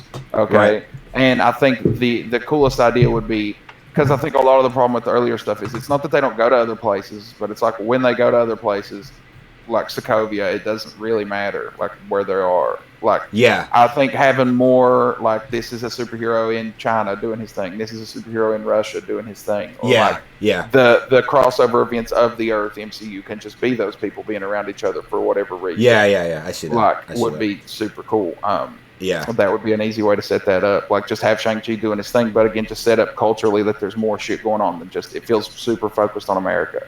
I see. When they go to Sokovia, it doesn't matter until the Sokovia gets mad at the American government over what happened. Right. I like that, too, that there's stakes involved where, like, there's consequences to these events. And I think the Sokovia Accords, I'm going to assume, is lifted after Endgame because I'm like, what is there, like, who else would have stopped that? So why the hell are those Accords still up? A lot of those heroes were gone. Yeah, and I think was Ross dusted? Like, I don't know. He was at the funeral, but I don't know. Was Ross gone during those 5 years? Like, I don't know. I don't know if they confirmed that, but if he was, then I'm guessing the Sokovia Accords were taken out. I mean, after that, I think that he was in charge of that should let you know that no matter who the hell is working for the government and who the hell is not, like, everybody had to team up for... I think Falcon and the Winter Soldier will get the answer 100%, to that. 100%, I think that will be the place where we'll see it out. Imagine the scene of Ross trying to arrest everybody. Yeah, it's like... After Endgame, what are you arresting people for? Well, yeah, it's like... The other thing, too... you didn't sign the Accords. Oh, yeah, the other thing, too, is, like, you're setting up Shang-Chi, right, as, like, a new hero, right? It's like... How will that work if the Accords are still up? Like, he's literally just a martial arts, like, gangster. So it's like... it's not like Iron Man where the Repulsors or something. He's just martial artist. Yeah, so it's like, I guess there's a lot of gray areas with that. Because at the same time, Shang-Chi and Spider-Man have some history in the comics, and Far From Home didn't touch on the Accords. So that's why I'm going to assume they're lifted. But again, we'll get the answer later. But do we know if Spider-Man signed the Accords? No. He in Homecoming, that was his chance. At the end, when Tony was going to offer him that spot to live it, that was his chance to sign the Accords and be a quote-unquote real Avenger with the government, and he denied. And so, but then Tony knew about that, so Tony knew Peter was pretty much breaking the law and being a hero without signing. So that's a thing. Too, I don't think we ever got a full answer to that. Actually, we never. I don't think they said either way if he signed them or didn't. Yeah, I think maybe they've been staying away from the stuff like that. I'm hoping we'll get some more. I'm hoping we get an explanation. I really don't want it to just be like we're expected to have just kind of forgotten about the. I think that too. But like, I was reading some comics before Shang-Chi was confirmed. There was some people were writing articles about how him and Spider-Man share a lot of history in the comics and all this other stuff. So at some point, maybe there'll be a at some point, I feel like Spider-Man solo films at least are great opportunities for like for cameos. For cameos if we got them from Defenders, Daredevil, Punisher, Deadpool works like he is just Deadpool, Spider-Man, that would work. It's just his solo films work so well with those little cameos and crossovers for New York based events and New York based threats. I mean, it could be anything, but Spider-Man just works so well with that. So I could definitely see Shang-Chi popping up in like Spider-Man 3 or 4 where Peter's fighting somebody in the alley and then all of a sudden you see Shang-Chi just jump out of nowhere and just whoop everybody's ass. Like, that would be kind of cool. Like, that would be Spider-Man getting introduced to new heroes without needing an Avengers movie to do that, you know, if that makes sense. So that's a good idea, too, but... I'm interested to see the future of Spider-Man if they're just going to, like, keep making him team-up movies. Like, so obviously the first one's Iron Man, the second one's... Yeah. I'd like to see... I'd also like to see, like, Spider-Man 4... be like Spider-Man Iron Lad team-up movie. Yeah, like there's someone was asking about when are we getting... Oh, this person said, Spider-Man's getting a third movie. Yeah, so the thing is, the Phase 4 slate that was at Comic-Con is only a little bit of Phase 4. Well, it's the complete Phase 4, but it does not account for what Sony wants to do with Spider-Man. Because so what Sony does is they just look at an open slot and they just slip in whatever the hell they want. And Kevin Feige just signs the paper. Yeah, this is the new fit. Surely they can't keep the every other year thing. I just can't. I just don't see where he fits in 2021. So we were gonna say 2019 was Far From Home, 2017 was Homecoming, right? So that means 2021 would have to be Spider-Man 3, but 2021 is the most packed. There's 3 movies and 4 shows. Yeah, there's Shang-Chi. Dude, everything on this slate besides Black Widow, Falcon, and Eternals is 2020. Everything else is 2021. So how would you fit a third Spider-Man movie? And I'm guessing is that this is only maybe the first half of this phase. Well, Kevin Feige said otherwise. No, he said this is the whole thing. He said it was the whole phase, and he said that. I think he said San Diego Comic-Con 2021. But he would come out and show Phase 5. They got D23 coming up though. Yeah, they're not good. It's a 15-minute panel. It's only a 15-minute panel, so maybe they'll come on stage with like a Sony executive and they'll be like, "Hey, Spider-Man 3's happening," and then they'll give us like a revised slate of Phase 4 with. But again, like I'm trying to think where that fits because there's no definitive dates for some of these, but you have Shang-Chi in February, WandaVision in the spring, and Doctor Strange next May. So maybe you could slip in a Spider-Man 3 in like the fall of 2021. Because, let me see. Will that even... I don't know if that would work, though. There's a lot of... Yeah, I don't know. There doesn't seem to be any fall 2021 dates. There's only... Oh, there's Hawkeye in the fall. Crap. So, I don't know. I mean, I think... That's a tough one. I have no idea when Spider-Man would fit in there, but... What about Norman Osborn? Norman Osborn, I think... again, as we were saying about... There's actually rumors out there that the MCU going forward is split. They gotta put Norman Osborn in there somehow. Yeah, they'll but the that's MCU, what I was going to say. Is Norman makes like those leaks, those rumors or whatever say. We've never seen the MCU version of Harry Osborn either. Yeah, that's another big opportunity. It's very questionable what's happening with Norman because there's been kind of reports both ways that like Marvel want them, but apparently Sony might want him for their whole Venom. I don't see any purpose in Sony keeping Norman Osborn. The only way, if they were going to do the Ultimate Origin for the symbiote suit and make it like an Oscorp thing, but other than that, like, what's the point? Yeah, exactly. So Oscorp made the symbiote. I want to see him in the MCU. I heard the thing that apparently if they can't get them to agree to have Norman, then they'll go with Justin Hammer in this place. Yeah.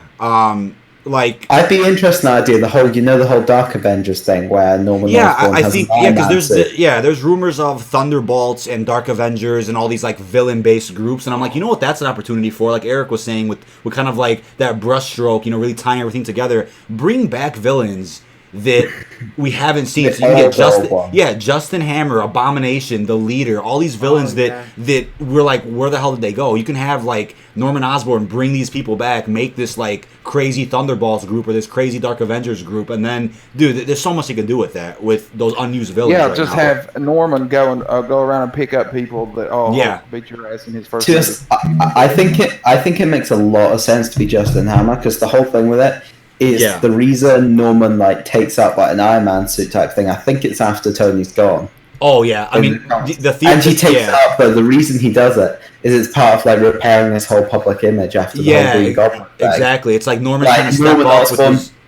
Norman doesn't have a public image to repair. Justin Hammer having been in like prison after Iron Man 2. That too. Yep. They could really use that, and I think he was kind of make more sense from what we've got so far, to be honest. It's like both of them, either Norman or Justin, can step up to the plate like after Tony's death and be like, I'll be the next quote unquote Tony Stark, and I have the money, I have the technology, I'll bring the world back to what Tony was trying to do. They may not have liked Tony at all, but they'll say that to win the public's trust and sort of create this big public image for themselves. So yeah, it could be Justin repairing his reputation. It could be Norman rising up, similar to like a Lex Luthor thing in the comics, like similar to that, where he's rising up and using the world's problems to his advantage, like that he's gonna fix everything. So quick response to this person in the comments about D23.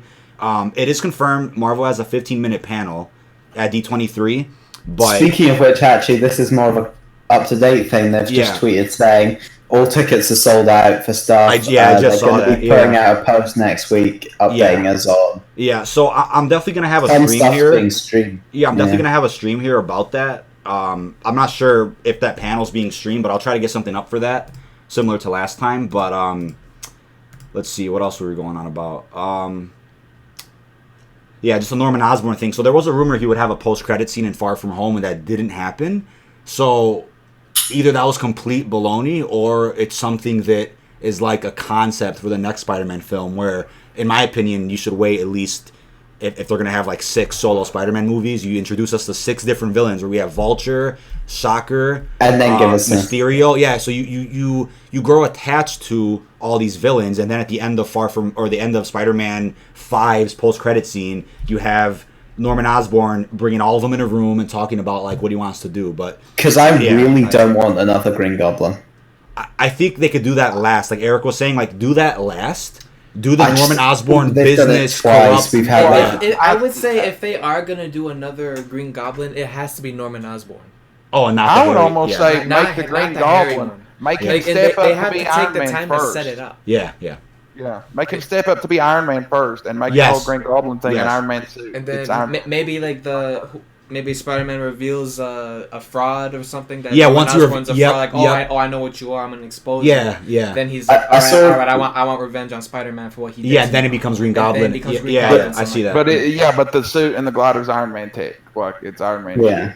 Yeah, doesn't he wear the Iron Patriot in the comics when he does the Dark Avengers? Yeah. So I'm like, dude, they've already set up all this crap. So it's like, dude, that's so cool they could do that. But similar to like what we were saying about, bringing back those old villains, you can give it let's say there's a Dark Avengers movie, you can give that movie a vibe of the first Avengers, where instead of Nick Fury and Widow going around to recruit everybody, you have Norman Osborn from his perspective recruiting all these old villains and wrapping up loose ends as to where they were since Phase 1. Like that'd be a cool thing in a movie. That's the maybe they even I would like to see Abomination. Oh my god, yeah! Like, I would kill to see Abomination. I think Tim Roth signed a 3-picture deal when he started in Incredible Hulk as Abomination, and he's only been in one film. Like Abomination was I would say one of the highlights of the Incredible Hulk. Yeah, that's my favorite part. Like, it's my favorite part. Easily the best part of the movie. Yeah. Off the whole Iron Patriot thing, actually, like, one thing that I thought was quite interesting with that though is that we know the Iron Patriot suit that Rhodey has in Iron Man 3. It was made by the government, right? Not Tony. And I believe so. Yeah. Well, we know that Hammer Tech had the U.S. government contract. Yeah. So it could make sense. That kind of goes along with the idea that it would be Justin Hammer who'd take up an Iron Patriot suit. Yeah, Vivek says the next Iron Man thing was already done in Far From Home, so I don't think they'll really touch on the subject again. I mean, I just think it's such it's just an easy opportunity for a villain or somebody who wants to manipulate the public to step forward with. I think that I think that the Dark Avengers where Mysterio's like, I'm the next Iron Man. Blah, yeah, they really didn't set that up to be over. I don't think at the end of I just think it's just the fact that, we just got a subscriber. What's up? Thank you, Slime, for the Twitch Prime sub. Awesome. Thank you. But anywho, continuing. I just think that Norman could pull the public over just with this Dark Adventures by taking these villains and saying, do these things and making them seem like they're doing good shit. The same way it kind of was with Mysterio and Spider-Man, especially with Spider-Man already on the tail end of the public eye, I think setting up, we're going to stop Spider-Man. I'm going to get these people together that have fought Spider-Man, and we're going to take him down, being the Dark Avengers and Norman. Right. That's how Norman comes to promiscuity, is he stops Spider-Man now that everybody thinks Spider-Man killed Mysterio, and he sets out to, we're going to catch Spider-Man. Well, that's a cool idea. And it's him on the run from them and simultaneously trying to clear his name. Have you heard of the villain Hobgoblin? Yes, I've heard of the It's a little bit like Green Goblin. A little bit different. He comes from the idea that he's jealous of Spider-Man and Peter and stuff. Do you know what they could even do? What if Brad from Far From Home? Brad, oh my god, that would be goofy, dude. I saw that theory online, and I thought that would be a really cool idea because it comes from the whole thing. I did see that. Of him being jealous of Peter, and I did see that.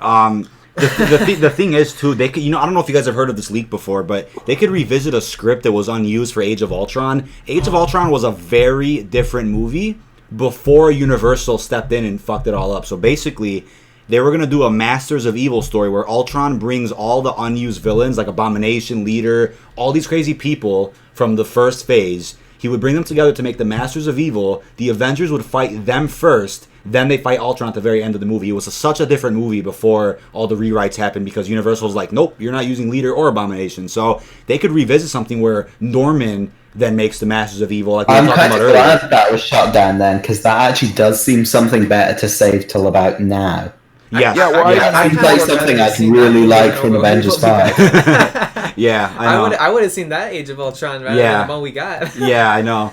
Personally, Rocksteady was asking about Norman Osborn. How can he be Iron Patriot? Not that he will be, but we're just giving examples of how they've set some foundation for some of those concepts to be envisioned on the big screen. That's kind of what we're saying. They also ditched the Iron Patriot thing pretty damn quick. I mean, they gave him the colors in Endgame. He had that suit for no, he's in a War Machine suit. He's not a War Machine. It's a War Machine suit, but wasn't it blue and red? I can't remember now. Shit.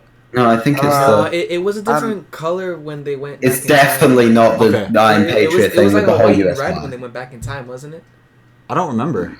I don't think it's definitely not Iron Patriot. Okay. That was very US. It was on the scene. It's a gray suit, but past that, I can't really remember.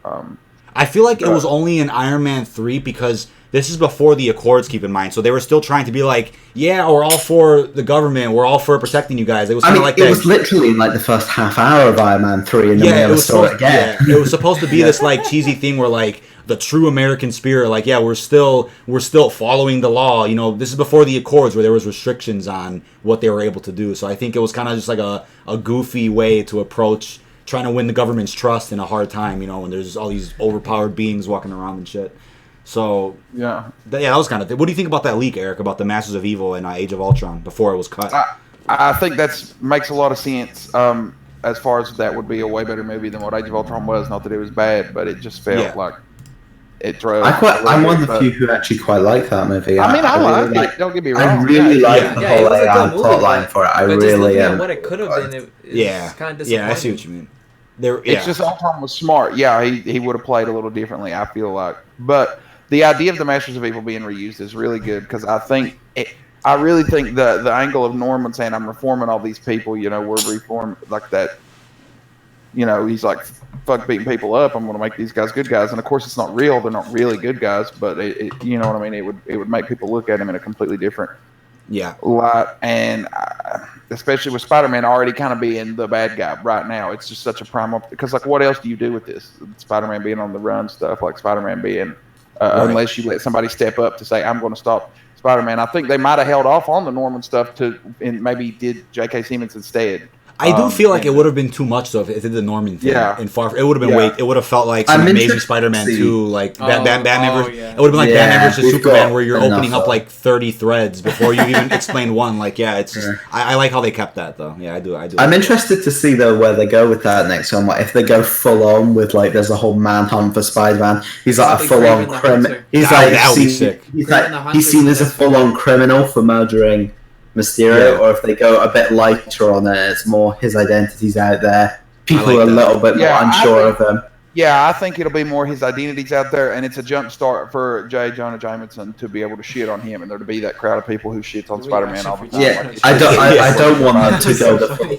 I don't want them to go full on the run. You know, FBI trying to get him arrested and all that. I feel like they'll definitely utilize that plot a little bit for Spider-Man 3, but depending on what they do with the villain and stuff, I think you have 3 solutions, as I brought up. The first solution is Doctor Strange.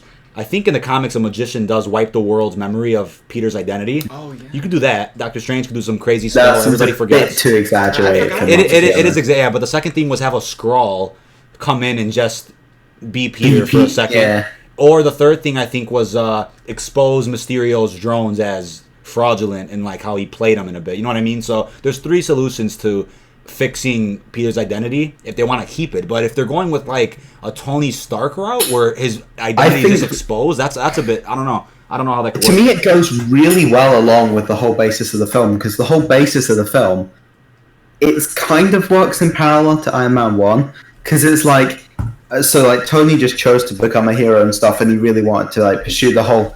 He was like, you know, he was destined to be like the Iron Man, and then he chose to reveal his identity. The whole film kind of mirrors the idea that Peter is like forced into that life. Like, he just wants to have a normal holiday. He ends up forced into doing the whole hero thing. And now he's really forced to live that life because his identity's exposed. Like, now his identity's exposed, so it really goes along well with the film, I think. Where I know. He's kind of forced into Tony's life. Like, he doesn't want to be the next Iron Man, but he's like forced to be, kind of. Yeah, Jacob brought some topics with him. You wanna start with the first one? Let's see what you got. Let's see. Let's see what topics you got. X-Men. X-Men, okay. What do we think about X-Men? I feel like it'd be like they should do Uncanny X-Men on Disney Plus. Introduce us to each of the X-Men that they're gonna focus on. You kind of like develop each of them well, then put them in the films. That's just maybe each major character for X-Men gets a Disney Plus show.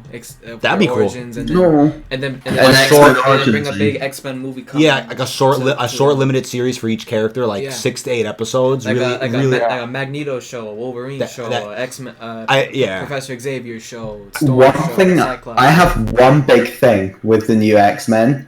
I don't want them to do Wolverine. Yes, that's exactly what I was thinking. I want Wolverine to be a standalone series. I want them to be an Avenger. I want a new Wolverine, right? But I think the only issue with the Fox movies is the fact that Wolverine was always at the forefront. When what they could do is give that a rest, because there's other X-Men in there that are so brilliant that they can bring to the forefront and do more with, instead of having this Wolverine-centric arc all the time. You know what I mean? Well, I talked about it. I remember my friend Rob and we talked about it all the time when they first announced the X-Men were going to come or whatever. And I don't see Wolverine working as a character in the MCU, because a lot of the cool shit about Wolverine, not just in the Fox movies but in the comics, is this dude's immortal. He's been around for a long time. He's been in the Civil War. He fought in World War II. Yes. Like, where the fuck has Wolverine been? How do you make Wolverine simultaneously the character he's supposed to be, but also he just now got powers? Unless this again comes up. Well, the only way you introduce that is saying, they've been here the whole time and we didn't know about it, or they're from a different universe. Or it has to be a different universe. Maybe it's the only way. He was a fellow soldier of Steve Rogers.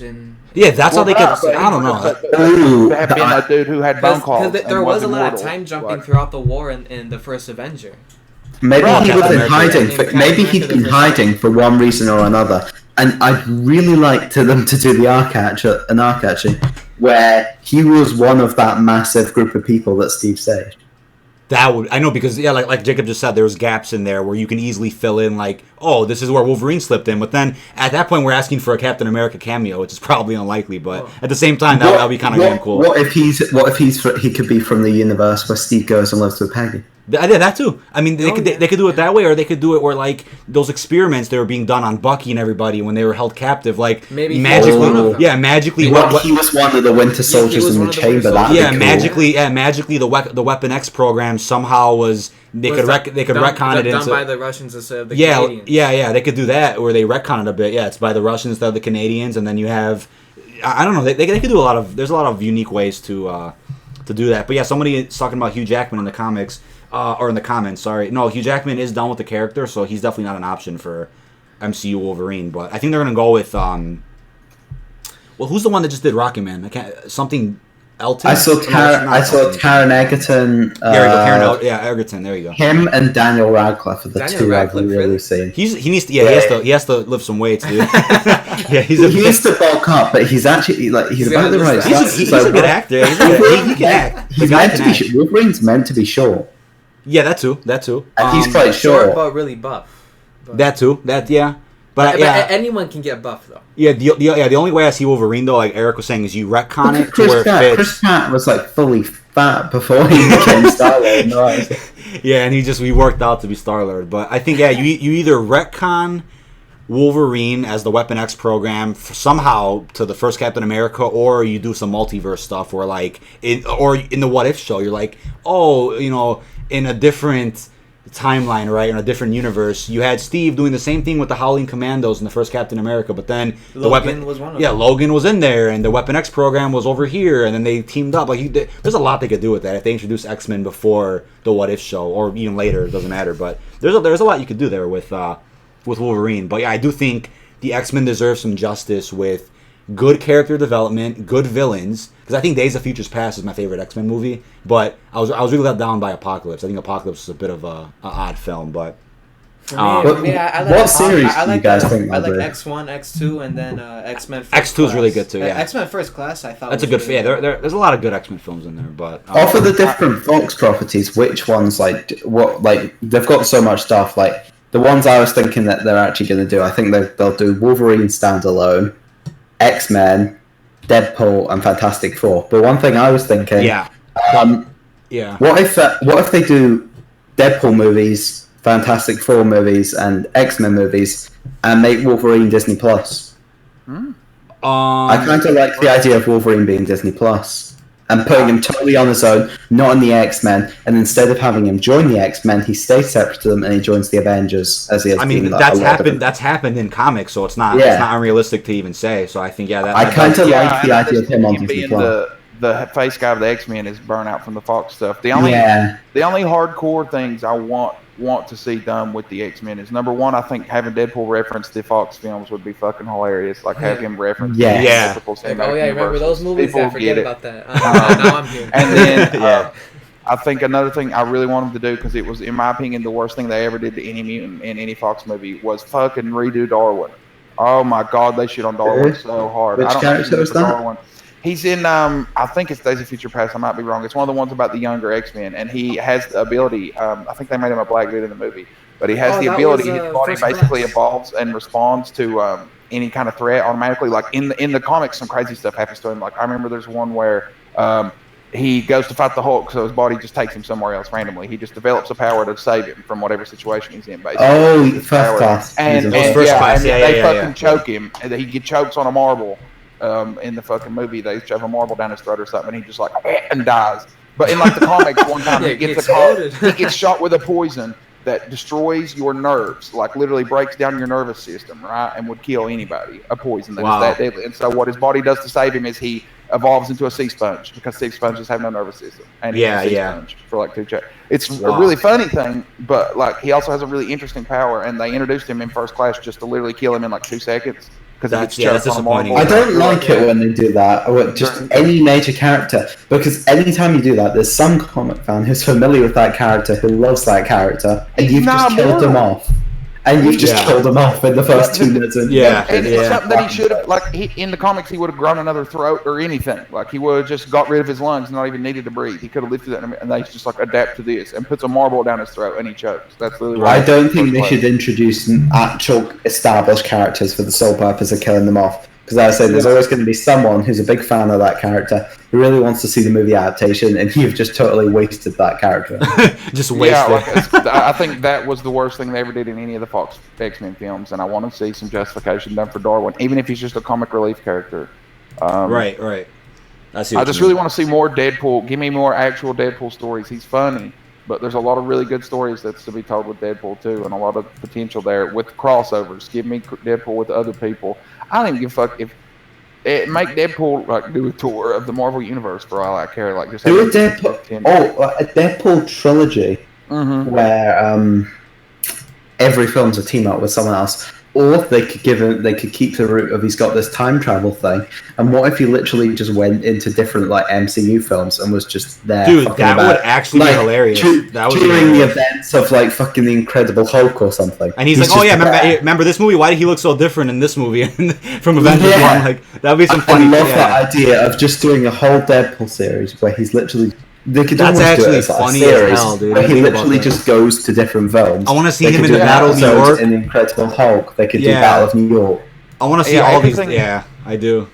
That'd be everything amazing. Good with Deadpool. Everything everybody likes with Deadpool, especially comics-wise, is team-ups. Whether it's Deadpool and Cable, or Deadpool and he has a sidekick. I forget the dude's name, but he's some random Hydra agent that Deadpool basically hires. He's a regular guy and just walks around and survives by pure fucking miracle through all the crazy shit Deadpool does. It's the dude he names in Deadpool 2, the dude that he knows or whatever in the scene where they're fighting at the end of it. The random soldier that he has the same name. It's like an Easter egg. Or like, or Deadpool and Spider-Man. Like all of Deadpool's good stories are Bob. Yeah, Bob. That's what it is. Thank you, Slime. The guy's name's Bob in Deadpool. But Bob. There you go. Got you. But I think that Deadpool just works well with a straight man. He needs.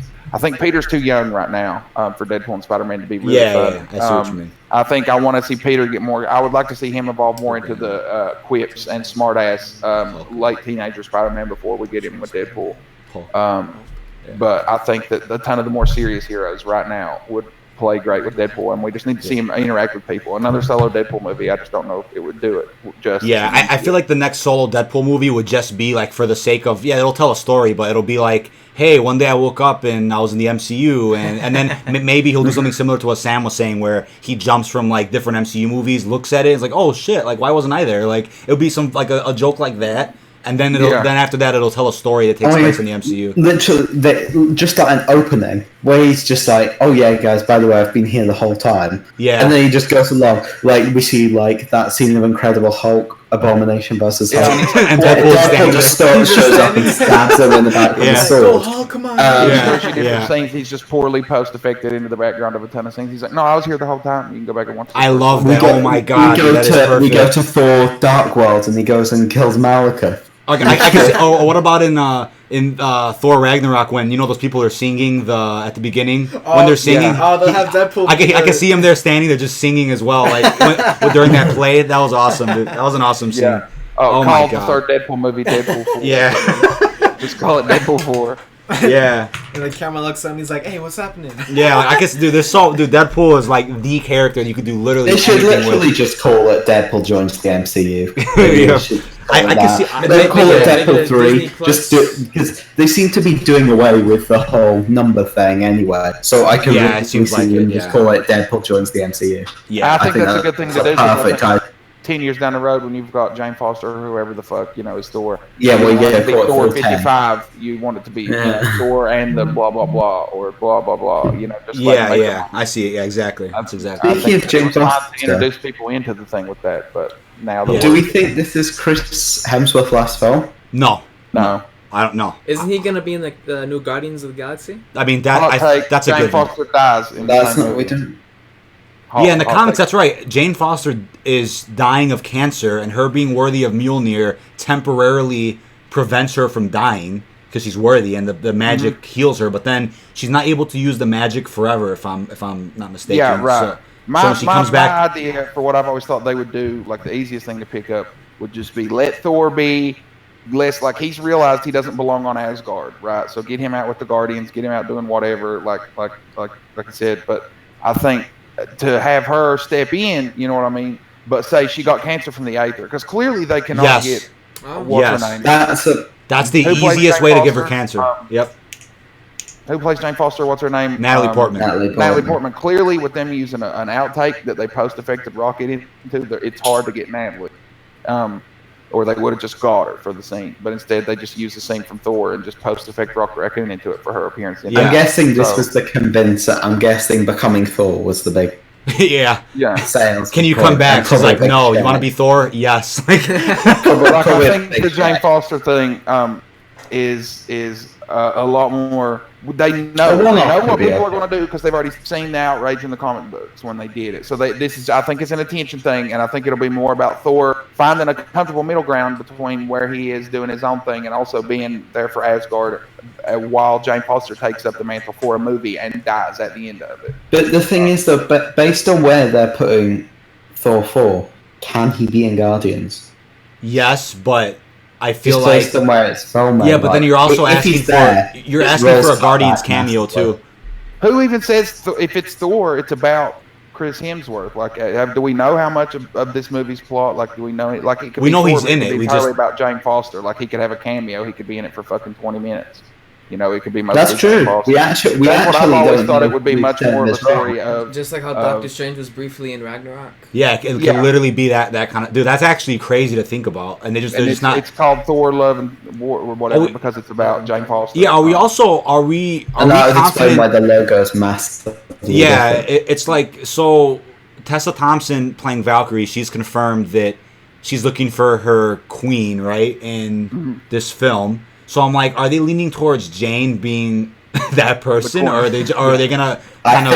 I think it's gonna be Captain Marvel down the line. Because I'm trying to think if like they're gonna reignite that flame that Thor and Jane had. Like, are they going towards that, or like I'm trying to? Yeah, I think that's the Love and Thunder part of the time. Yeah, because it's like they briefly mentioned them breaking up in Ragnarok, but they were still together in Age of Ultron. So they were together like off screen, which they can. Were they in Age of Ultron? In Age of Ultron, he mentions that Jane won the Nobel Peace Prize. I think it was when they were having that party at the beginning. Yeah. So they were still together, and that's when Tony's like, "Oh yeah, Pepper's not here. She's running the company." Blah blah blah. That's because they couldn't. They couldn't get the actresses for the cameos. They just weren't available. So that was the funny thing in there. But I think you can even shoot scenes that take place all the way back in like 2015 when they were still quote unquote together off screen. You can shoot some scenes like that, where it shows how their relationship kind of went downhill, why it did, and then that'll help us fill that gap for present day when I guess he finds Jane again, or she reaches out to him. Like, who knows? Like, and where is Mjolnir coming from? Because she'll be holding Mjolnir.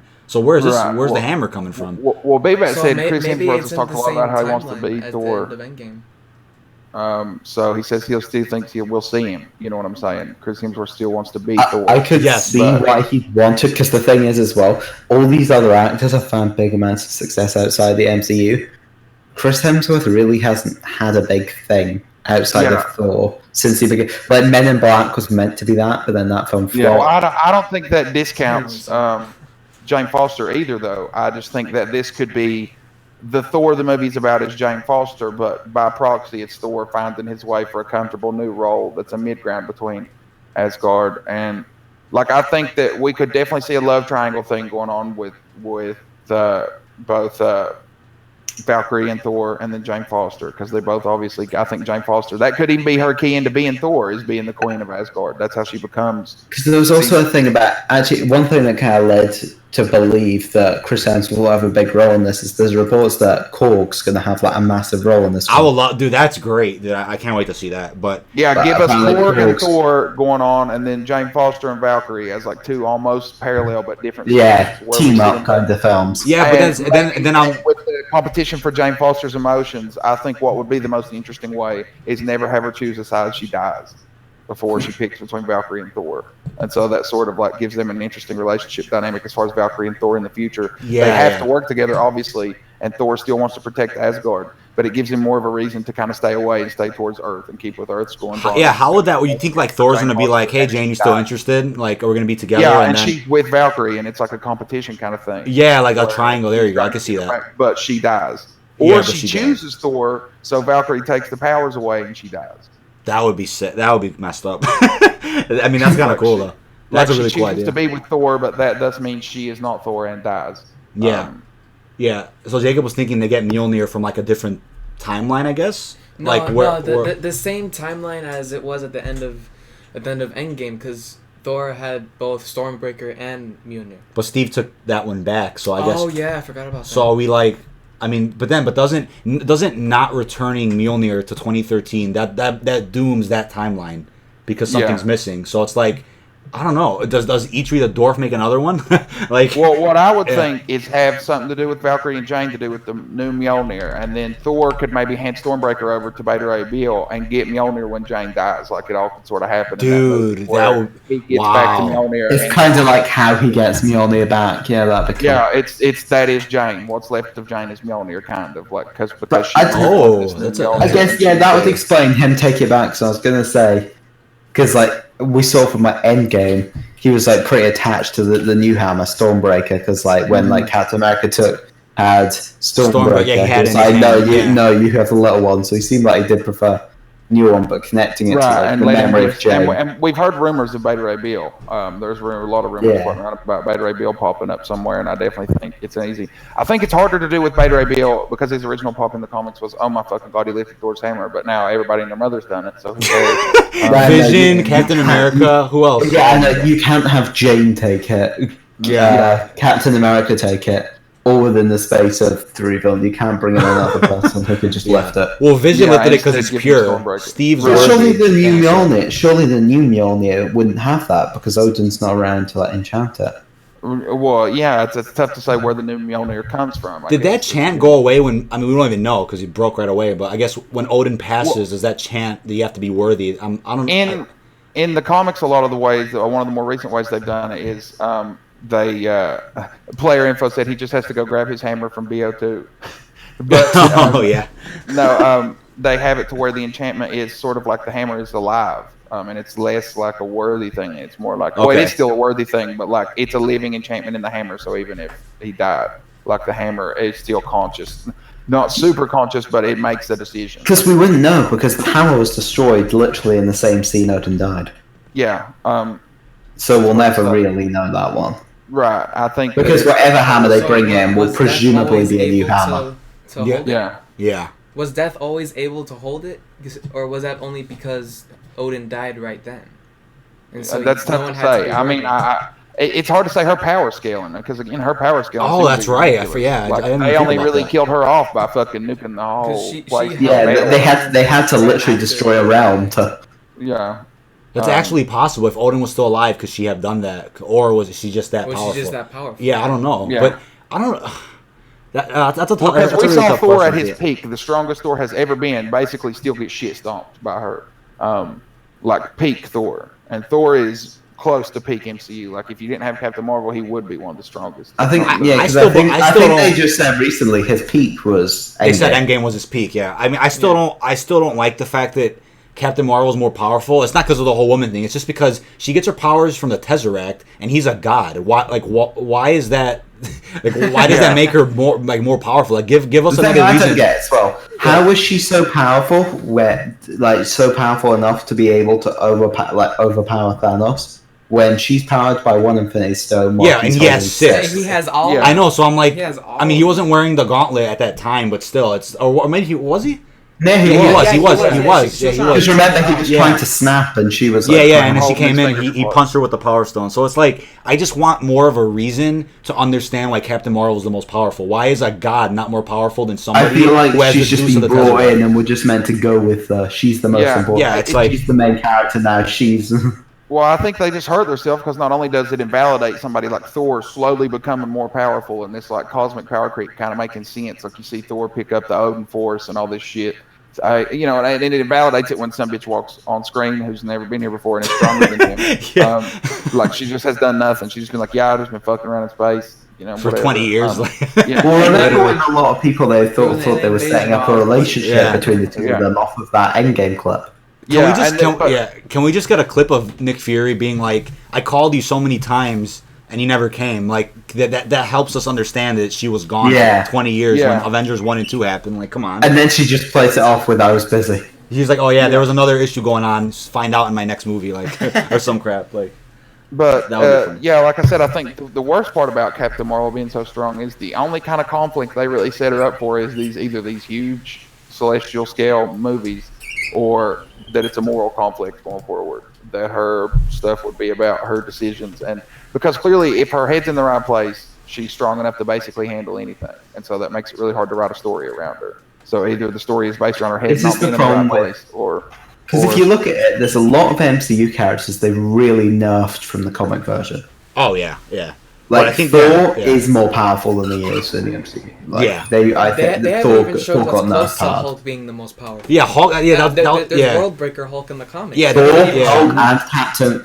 To be honest, Captain Marvel's the only one they've really just kept as all powerful. Mm-hmm. They're just like, here's one film, boom, she's OP as hell. The number one. That's like, excuse me? Seems like a mistake. It's like we've had Thor for almost 10 years, and you're telling me that this woman just walks in and she's like more OP than him. Like, Bebop says Captain Marvel's Superman, but without any charm or moral issues. Exactly. It's just that the only plot line they've left open for is moral issues, and that's sort of the problem. Yes. You hate to see it. Hulk is mega nerfed after Endgame. I agree that Hulk is weaker, but I think that Professor Hulk's a good direction going forward.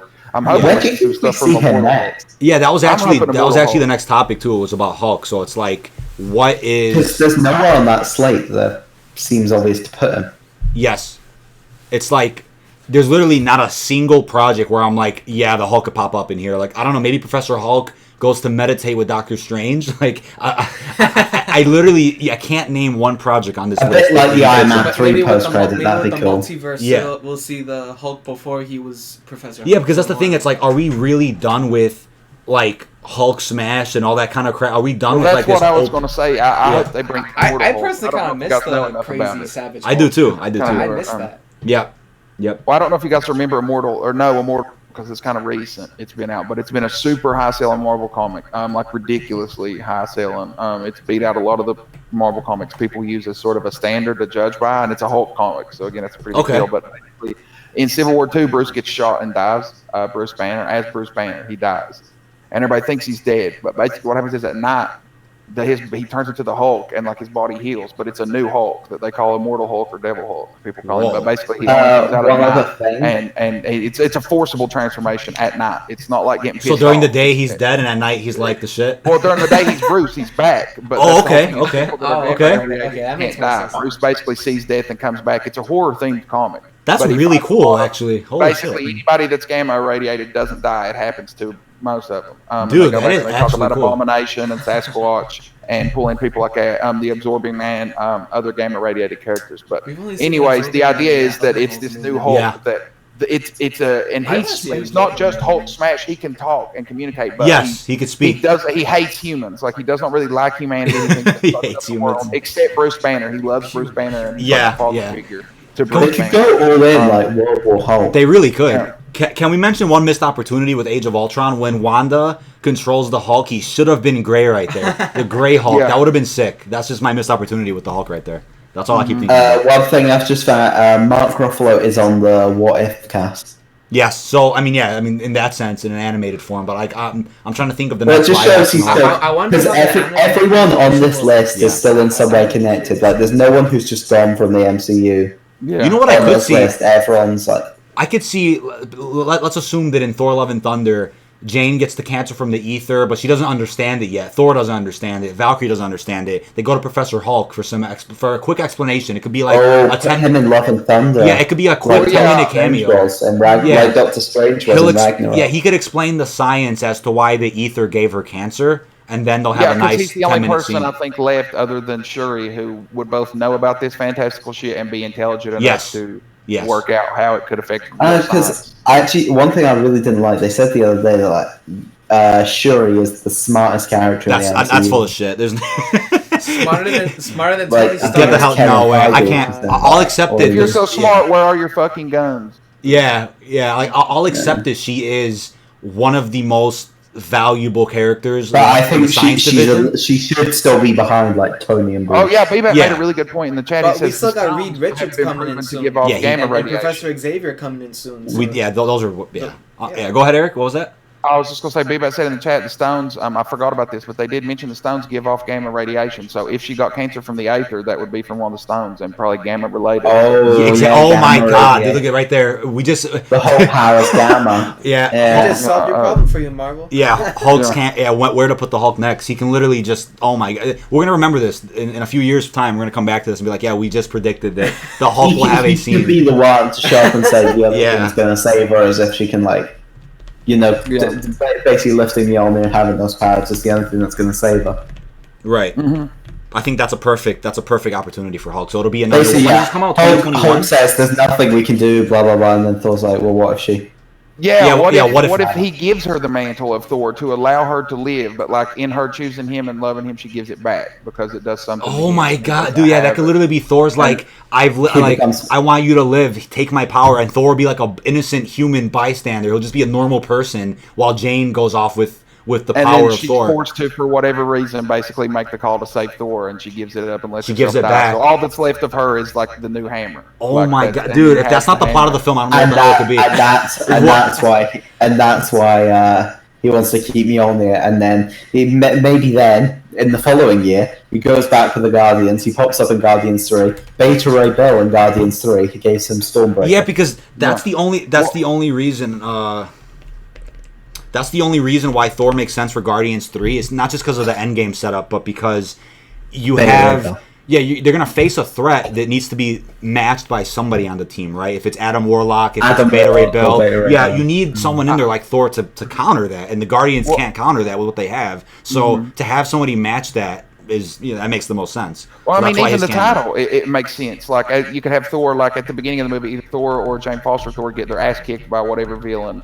And then when he gets the new hammer after Jane Foster is dead and gives it to him, he's beating the shit out of the villain. They're like, I don't understand this damn thing. He's like, this hammer isn't just thunder. This hammer's powered by love and thunder. And he just like hits him or whatever because she's dead. So with that, boom. Yeah, well, it's like, you know what I'm saying? That's what the hammer is, love and thunder. Now it's because Jane Foster's dead and gave him the hammer. Yes, it's powered by love and thunder, not just thunder. It'd be a funny joke too in Guardians 3 where I thought you had a bigger hammer. He's like, no, I gave it away. Oh, that'd be great. Yeah, gave it away for the love and the thunder. Yeah. That would be I think we just wrote the whole Love and Thunder script for them. So can they just hire us now? We just wrote the film real quick. I'd say fans know better than. I know that's the thing too. Like I think they do make decisions based on popular fan theories, not just to give everybody what they want, but just because it makes sense. When you're a hardcore fan that knows the continuity so well, they'll just they'll listen sometimes and they'll put stuff in that people have been requesting because it makes sense and it fits well with the universe we have. What was the next thing after Hulk you got? Some good topics here. He said it's still going to be a Albany movie, by the way, with Thor since Taika Waititi directed. There you go. Keep that in mind. B-Bat said that's a good point. Yeah, there'll still be some. They might throw in some sad elements. Like Ragnarok had Odin's passing. That was kind of sad. Like, Odin's a great character. So well, comedy and tragedy go hand in hand. Like sad stuff happening in a comedy movie, it often makes it better. Exactly. So I think the idea that there could be a couple really sad moments. If it's just back-to-back jokes, that has no substance, I guess you'd say. Yeah, you got to dip low to get high. You know what I'm saying? You got to, right. And I think that the idea that they could have the beginning sort of. I mean, that's what they did with Thor. Towards the beginning, the sad shit happens. So towards the beginning, Jane Foster gets the diagnosis. Then you get her being Thor, the jokes and the piss, and then you get the sad scene at the end of the movie, blah, blah, blah. And then the wrap up where everything's happy again. I think that's a perfect, feel for the movie. You know what I mean? You get the sad thing at the beginning, then funny shit. In the end, a sadder thing, but everybody's happy, and that's the reunion. But Jane Foster's going to die. I see. Or they could even heal Jane Foster. I don't even think she has to die. I just think that she won't permanently stay Thor, that it's just like to get people to New York and talk about the movie. They're going to act like she's replacing Thor. Right. Yeah, I like that a lot.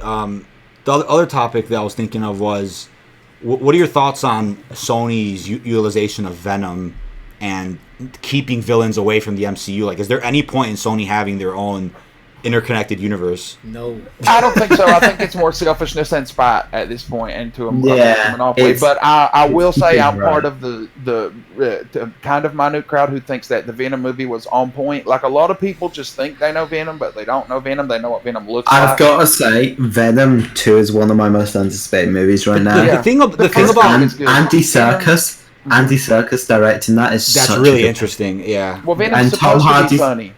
And now as well, Tom Hardy's going to be involved in the script. And the biggest thing, I think, my biggest takeaway from the Venom movie is I watched that.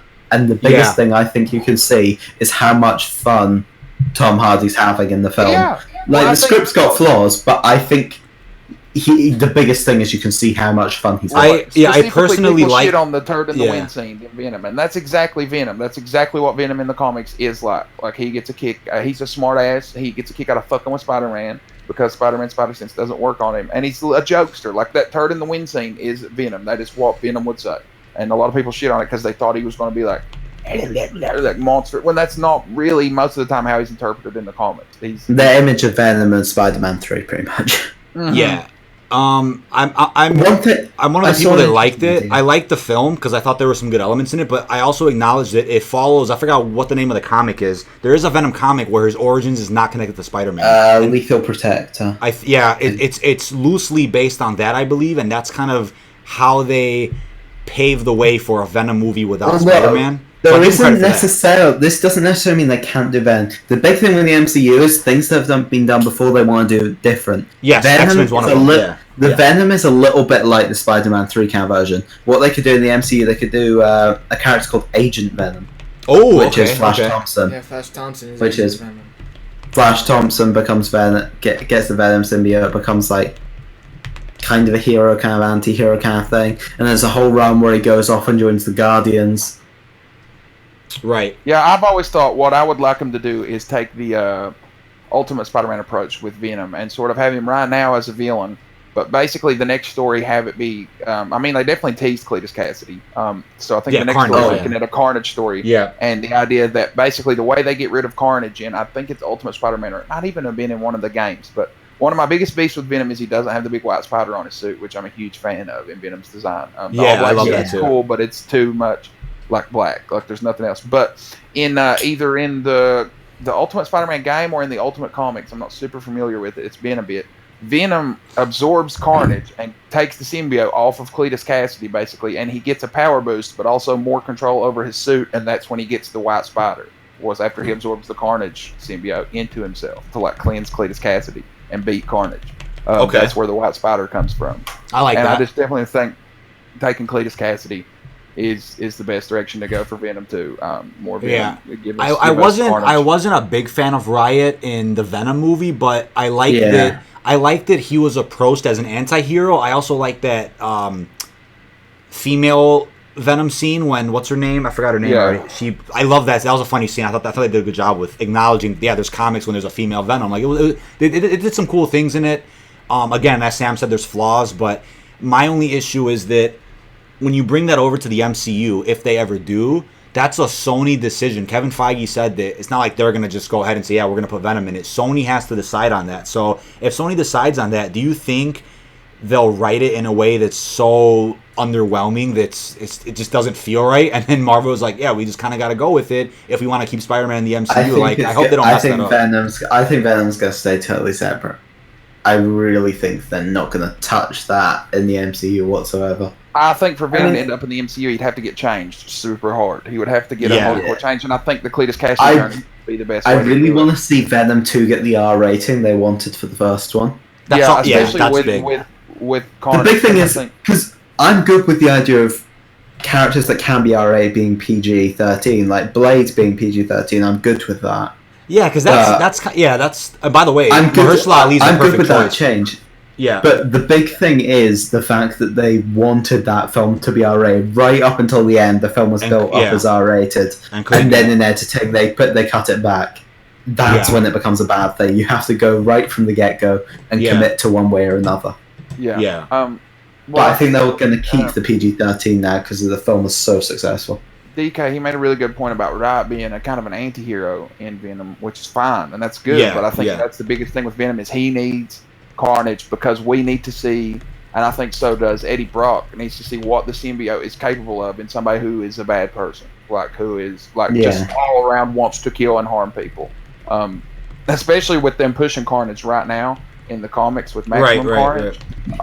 I just think the idea of seeing him coming back is not a reach. And seeing that it's an easy story for Eddie to become more of an anti-hero. And because he doesn't really have any beef with Peter either right now. Eddie Brock is supposed to have a lot of personal beef with Peter before he gets set up as Venom. So I don't think that he'll be a Spider-Man villain. I think an anti-hero would be a much better role for Venom at this point, like a funny anti-hero. Do you know what's really interesting? The fact that Marvel wants to do everything so different from what's been done before. What if they literally say Spider-Man and Venom team up, and they never have that rivalry for a long time? What if it's always they team up against different threats and they just completely do something in just an unexpected way? Where they could do that with Flash Thompson. They could do that with the whole Agent Venom thing. They could. Yeah, they actually could. Or make Flash Thompson anti-Venom. Anti-Venom's also, I don't know if you guys know about him. He's all white with a black spider, and he cures people of the symbiote thing, and it would be really cool to see him show up in a Carnage movie if Carnage was fucking doing shit with symbiote people, have an anti-Venom show up. The big thing is, I think, with the Agent Venom thing is it's a way they can do Venom in the MCU and be different enough that it can coexist with the whole thing Sony's doing. Yeah. That's why I think it's a really good decision. Do you guys know who Morbius the vampire is, which they're actually making a movie about right now with Jared Leto? So do you think they're building towards an actual interconnected universe where you have a crossover between Venom and Morbius? What do you think, Jacob, about that? I don't know much about Morbius, but I don't know too much about Morbius either, but I'm sure they're trying to build up to some kind of team up with all the Sony Spider-Verse, whatever you want to call it, with all their movies they're doing. Because I heard a while ago about a Kraven the Hunter movie. I don't know if it's happening. I want to say I heard that from a reliable leaker. I think it was Charles Murphy, or I forgot which leaker it was, had said that was scrapped after last year. That now they're looking at ways to incorporate them in the MCU instead, but they can reuse elements from that script of a Kraven the Hunter movie. But I'm not sure how credible that is, but it might be. It would make more sense to me because I think Sony's smart enough to know that if they're dancing, everybody wants it in Marvel, and Marvel's got the money. And I think there was a deal going on with this Spider-Man made enough money; it was going to kind of be the decision maker as to whether or not it went forward with Sony or Marvel. But I think Sony's smart enough to know that it's not a huge thing, and the villains is definitely their better focus. But at the same time, I wonder, with them and Marvel scrawling for characters, who's Marvel going to get out with, and who are they going to get out with? Yeah, I really think their best bet would just be to let Marvel take creative control and rake in profits from just still having the big deciding factor though is Sony might sell in the next few years. I saw that Sony might actually, as a company, be sold. And, Disney couldn't buy them, but whoever does buy them may well want to just be like, right, we'll sell those rights off and Yeah. Well, that's what I think. Even if Disney they don't want to sell the rights off, just be like, okay, here's the deal. You guys get creative control, but everything with these rights going forward, we get a cut, and they just make money from. I think that's the most reasonable way. Let Marvel use their own properties, and Sony just basically take a check for helping Marvel out back in the day. Because a lot of people forget that was just because Marvel Comics was going under. You know, DC was. Yeah, that's why they sold those characters to these different companies. That's exactly why. You had Universal, Fox, Sony. Who else? I think that was about it. Yeah, and it's just that DC had Warner Brothers Lionsgate. behind them, so they had the funding, but Marvel didn't, and I think that the idea that Marvel should continuously be kept away from their own properties is ridiculous, and it is ridiculous. Good point by Electric Bull in the comments that Morbius connected to Blade. We're about to get what I think is going to be even a better portrayal of Blade by Mahershala Ali, who's a phenomenal actor. Excited. So again, Morbius being a Sony film, there's opportunity to put him in Blade, but I don't think they could do it now. That's just yeah. Personally, I'm not a fan at all of the Venom movie. I'm more of a fan of Venom from the comics and from the cartoons with the proper origin story that we were all familiar with him having the black suit and all that. Yeah, I like that too. But personally, I'm not a fan of the Venom movie, so I really think they should just give all the Spider-Man characters back to Marvel. I'm kind of that's my wish. I'm kind of worried that because they want to do things so differently, we'll never see the black Spider-Man suit. I'm kind of worried about that now, just for the fact that they said that. Will. Yeah, I don't think we will, but to be honest, I'm good with it just because I want to see them do different things. It's like, I know Spider-Man 3 is not like a massively popular movie, but I feel like that story is done. It's been done. Yeah, we've seen the Spider-Man go. I think they could do it is so many Marvel stories. The Venom suit. It's just another symbiote that he finds on Battleworld. And if Which in the original OG, you know what I mean? Origins, that's how it came back. Coincidentally, wasn't it Infinity War or the Civil War comic where Peter does find the symbiote? I can't remember which comic it was. I feel like it was Infinity War in the comics. Because people, there was a theory. Secret Wars, yeah. There was a theory that the symbiote was going to be a thing in Infinity War, but obviously never came I feel like that was too much to introduce, though, in a movie that's already dealing with all these stories. That's too much. Yeah, there's no point in starting some kind of journey for everybody. That was supposed to be a resolution for everybody else, and now we can. Yeah, that film was an ending. That film was part of the end. Yeah. Yeah, in the original Secret Wars, he finds it on Battleworld, and we know there's there you go. Secret Wars. You know what I mean? Being the set piece for this. Yeah. That's going to be the Infinity Wars, Secret Wars. Yeah, I see what I still feel like and have Peter pick it up then, but I think it would be a much better journey. This young Peter already has so many different things going on with Spider-Man in his life, and it's a much better journey for an older Peter who's much more comfortable in the Spider-Man role. Yeah, to get that black. I'd rather us get an actual Sinister Six first, to be honest. Yeah, I feel like there's just too much they could do. If you need the suit, then you shouldn't have it. Shtick with Peter. We've already had that with the Iron Spider stuff. Yeah, if you're nothing without the suit, then you shouldn't have it. I love that quote. Yeah. Yeah, exactly. And I think that would be a nice callback in the future, but it's too close to that story arc to do it again with the symbiote suit right now. Yeah, I feel like I've been saying, I think Holland's Spider-Man deserves like 9 solo movies. Get the entirety of that character on the big screen on top of doing the crossovers. I think they really want to do that as well. I think that's why there's so much potential to keep going. I think that's why they really wanted to keep going with the. And look how young he is. Like you can end up can build up to a Spider-Verse story where when he's old as hell, he goes on and gets the younger ones. Into him. I want to see him grow into Tobey Maguire in like 6 or 7 more movies. Yeah. Like by all time is said and done, we get Peter Parker, who's been Spider-Man for 10 years. He's in college now. He's grown, but it's still Tom Holland. He's just grown naturally. Yeah, the idea I saw that I really like is the idea of, say, we get this trilogy. So Spider-Man 3, he graduates. Well, he can't really go back to school now. But depending on how they handle his identity, like I say, I can see that they do a Spider-Man college. 3. They do a college trilogy and then high school time. Yeah. I can see the college trilogy and then a Daily Bugle like intern or whatever the hell trilogy.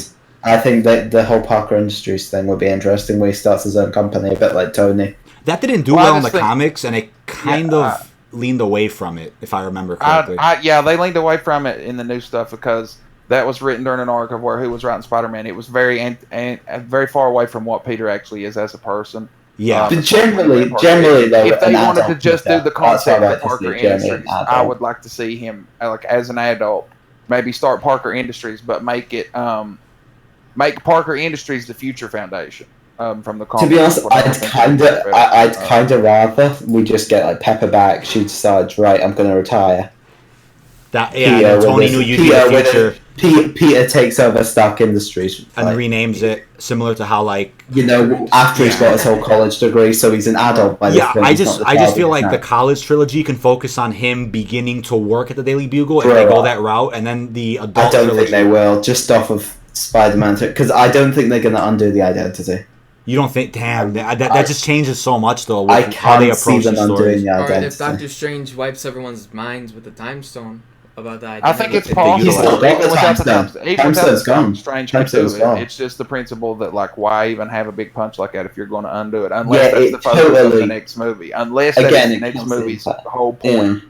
If it's the whole point of the next movie and it was a next movie, is to undo it. Yeah. What if the next movie is centered around Peter trying to find ways to undo that? Like, he deals with all the backfire with his identity being out there, but he's looking for ways. Doctor Strange, Skrulls, he's looking for ways to. We could get a reference like that. Yeah. We could get a reference to these things. Like, maybe in parts of the films he goes to all these people. And he tries to. And they just say, "I can't do it." Oh no! And then maybe by the end of the movie, there's a way they could do it, and Peter's like, you know what? I'm just gonna stick with it. Because I don't think the Doctor Strange we have now is at the power level of that one, where he can just walk minds of the whole lot. The original Doctor Strange was ungodly. They did a huge nerf on him. That's a lot more. But I think the nerf was I kind of like what I think it's. I think we're going to see him grow because, like, I think the whole point of nerfing, at least what we hope, is that they nerf him so that after 5-6 films, they're like, wow, look at how the hell this person grew. Like, I think that's the whole point of that. But I think the Peter thing has huge potential there because, again, he's not really like Spider-Man. And, like, people go, "Oh my God, Tom Holland's the most comic accurate Spider-Man." Well, yeah, that's how you tell somebody's never read a comic book in their life when they say that, because he's nothing like really.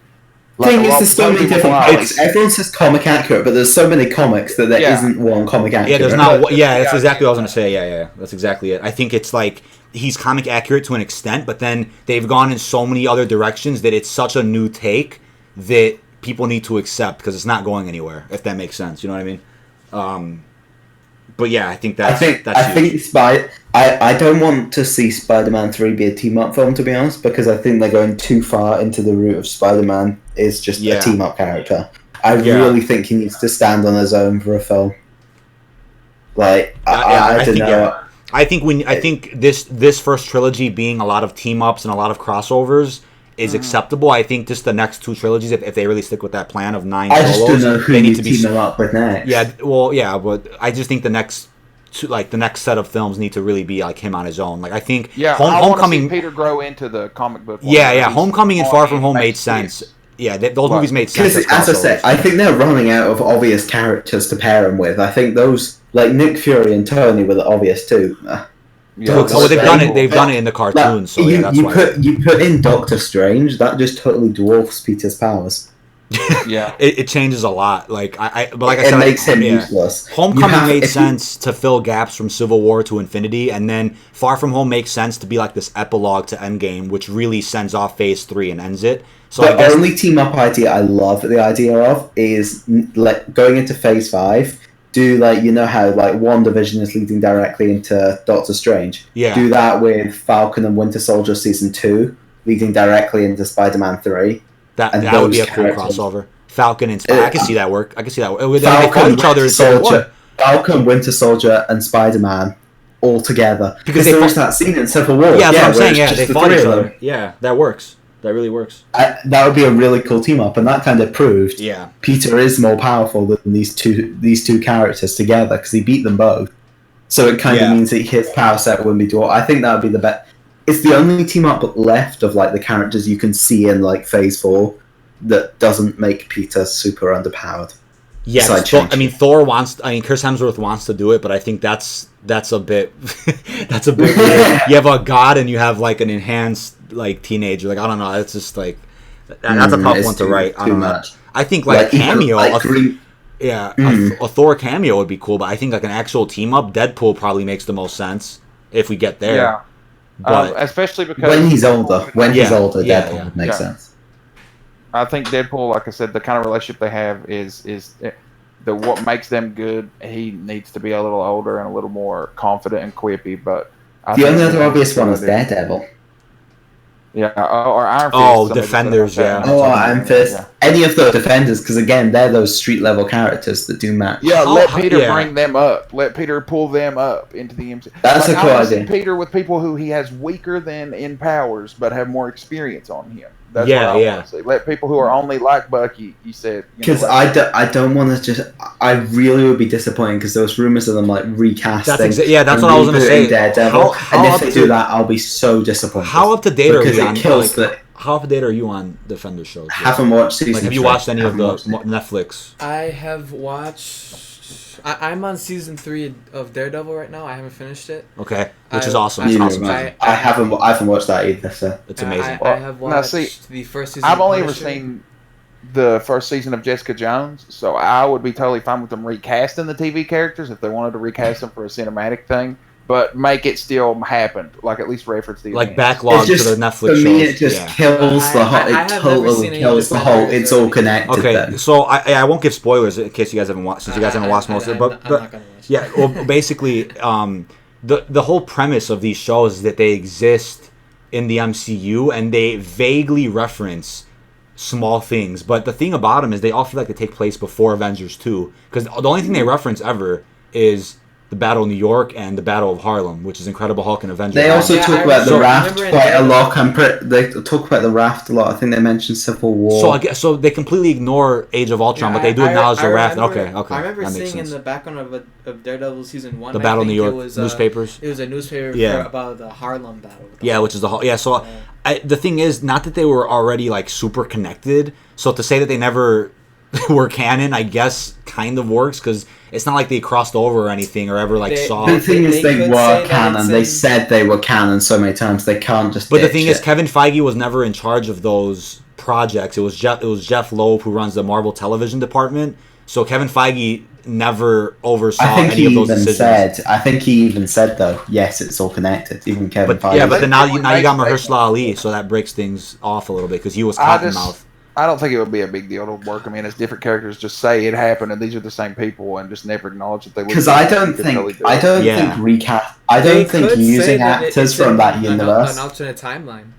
They could. It could be the multiverse stuff, but it's kind of such a lame excuse at this point that it's like it's too easy of an I don't think they're going to make. I think with all that time travel stuff, everything is a too easy answer now. I think it's just getting to a point they're running out of actors, to be honest. So they are going to have to start. There is going to be a point if they want to keep expanding, where not for main characters necessarily, but like they're not going to have the same actor playing two massive major characters. I know. Well, they can take a supporting character and make him a main character that's the issue. It's like, wait a second, now you have Mahershala Ali playing Cottonmouth and Blade. But the thing is, he was only in about 5 episodes of Luke Cage. Yeah, so I guess you could pretend that never happened. But by the time Blade comes out, that will have been forgotten 8 years ago. Yeah, 8 years that will have been. I think that's a long enough gap to the point they can say. Yeah, so people have forgotten. I just think that. But I mean, maybe bringing in these TV characters was good because a lot of the issues with some of the characters popping on screen or not being where they should have been for plot reasons is we couldn't get XX actor. Like, we don't need a $1 billion face to be Daredevil or Luke Cage or whatever. Like, let them be kind of nobody actors so they can pop up more. It's fine. Yeah, it helps them grow as actors. Yeah. That's the thing too. I was gonna say they never really. It's not like it's a bunch of shit actors. That's one of the things the Netflix shows got.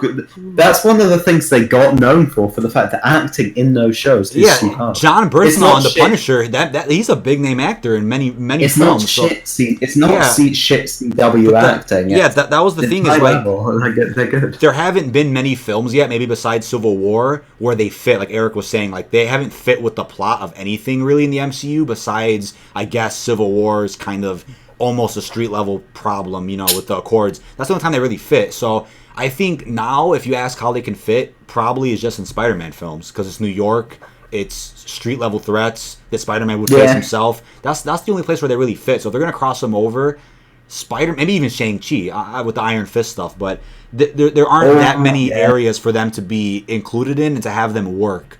Besides those small street level films like Spider-Man and Shang-Chi. I'm pretty sure as well, actually, last we heard of Iron Fist, he was going off somewhere to look for something in Asia. So he could very well just go and show up in a future Shang-Chi film. I mean, yeah, I'm okay with them. I'm okay with them crossing them over on that level, but I guess I would feel a little salty if they just came out and said, yeah, they were never canon. Like, but because the whole point of watching them was like you're watching these shows with their own flavor. Right? Like Eric was saying, the shows with their own flavor, they're very good shows, but they also at the same time exist in this big universe. Like that was what made them special when you watch them. It showed this idea of how the MCU really is, because like we just get this whole perspective from the movies that like, oh, it's like this, oh, everything's okay, heroes save the day world. But those shows really showed the perspective of, oh yeah, there's people in trouble and stuff. Iron Man's not coming, Captain America's not coming. You know what I mean? If you're being mugged on the street, Captain America's not showing up to save you. Right. It really shows the idea that the Avengers are these like superhero, celebrities almost in this world. Yeah. Who are like, just there for when the world's about to be destroyed. Yeah, exactly. Yeah. They're not there, and that's what the Netflix shows were. And those shows were so good. Yeah, they were really I well. like Jessica Jones the whole first season. For me, season 1 of Jessica Jones is my favorite anything in like film or TV. It is my favorite thing. I think it's an amazing and I think The Punisher was also written where they vaguely mention anything, even in the other Netflix shows. They really don't mention that much of Daredevil and like other crap, but it's such a standalone show. But then when you think about it, it's like the way it's written, even though it's unique, it still works with the MCU, if that makes sense. Like you can see that happening in the MCU, so it's like, and John Bernthal's a big actor, so it's like there's nothing that says that he can't be in an actual film as the Punisher. Like I thought that was a great season too, by the way. Oh no, yeah, for sure. Yeah. I definitely think he could hold the weight. Yeah, he could definitely. I wouldn't be surprised if they recasted some of the TV characters. I wouldn't be upset if they recasted them. Like it'd be like whatever. Like no spoilers either, but Jessica Jones season 3 was written as a send off for the character, so to never see her again I'm fine with. But if they recast, let's say, Iron Fist or Luke Cage, I'm also okay with. But Daredevil, I think his name's Charlie Cox, who plays Matt Murdock. He's just untouchable, and so is John Bernthal as Punisher. Jessica Jones ended. Yes, it was actually ended. And it's the only character who got an ending. There wasn't an abrupt cancellation because they were still shooting. Because they had time to adapt, and that show had a nice ending. I'm good with that as the final appearance. Yeah, so I just see particularly because Jessica Jones's themes, the themes it covers, it goes very deeply into the whole kind of rape type thing, sexual assault, that whole thing. It goes really deep, and that can't really fit in the MCU, I don't think. Right. It can fit as being in the MCU, but she doesn't seem like a character who you can team up. I can't think of any character she pairs with. I think that just about explains pairs with Spider-Man. Iron Fist pairs with Shang-Chi, and off of that you can kind of pair Iron Fist with Luke Cage and stuff. But she's the only one who goes nowhere. I think the Punisher makes a good straight man for Deadpool too, as a Deadpool. Not even necessarily villain, but like they cross paths, and he's the one that Wade is into it with. Like he's the Punisher's after Wade Wilson, or vice versa, or whatever. And the man who kills all his victims versus the guy who can't die would be a really interesting shtick. Just see him get shot by the Punisher like 15 times throughout the movie. He just gets sniped and killed, and he just wakes back up later. Right. Because it would be hard to tell a story of anybody with the Punisher that was on the other side of him that was mortal because he kills everybody. So I think the idea of him coming after Wade would be interesting, even if it's through confusion or something. That would be cool. And to have him take the Cable kind of role. Yeah, just he needs a really straight man. They could really go for a totally different angle with it, honestly, and have him take Cable's like position in like the X-Force. Yeah. Like just pick it up with the Punisher, after him, and then that might not even be the whole movie. They might team up later on into it, but just Deadpool needs a serious straight man to play off of because he's so wacky that by himself he's just like XD, I'm random. That's the whole movie. But he just needs something to bounce off of. I see that. Which is what Cable was in Deadpool 2. Kind of. Wow, that's interesting, dude. Well, I think that's about all the topics Jacob brought today. Anything else you guys want to bring up? We haven't told Loki actually. Loki and Hawkeye. Oh yeah, let's talk on Loki and Hawkeye before we call the podcast. So Loki, obviously it's confirmed now. It was our theory to begin with, but it's confirmed now that it's the same Loki from Endgame, the Escape with the Tesseract.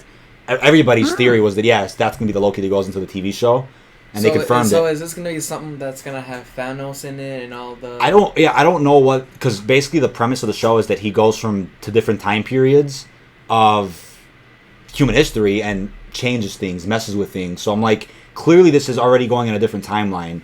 But in terms of what by going in different timelines, what if he's running from Thanos?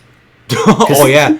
Dude, that actually worked. Remember, in Avengers, Thanos sent him to get that stone. Yeah, now he just left he's with not it. running back. He's not running back to Thanos to take it to him. He's going away, and he's probably scared because he's got one, but he's lost the scepter. So you don't even need to see Thanos. You could just hear his voice. Josh Brolin could provide the voice, and they could. You know how in Avengers 1 it was like a little hologram of Thanos.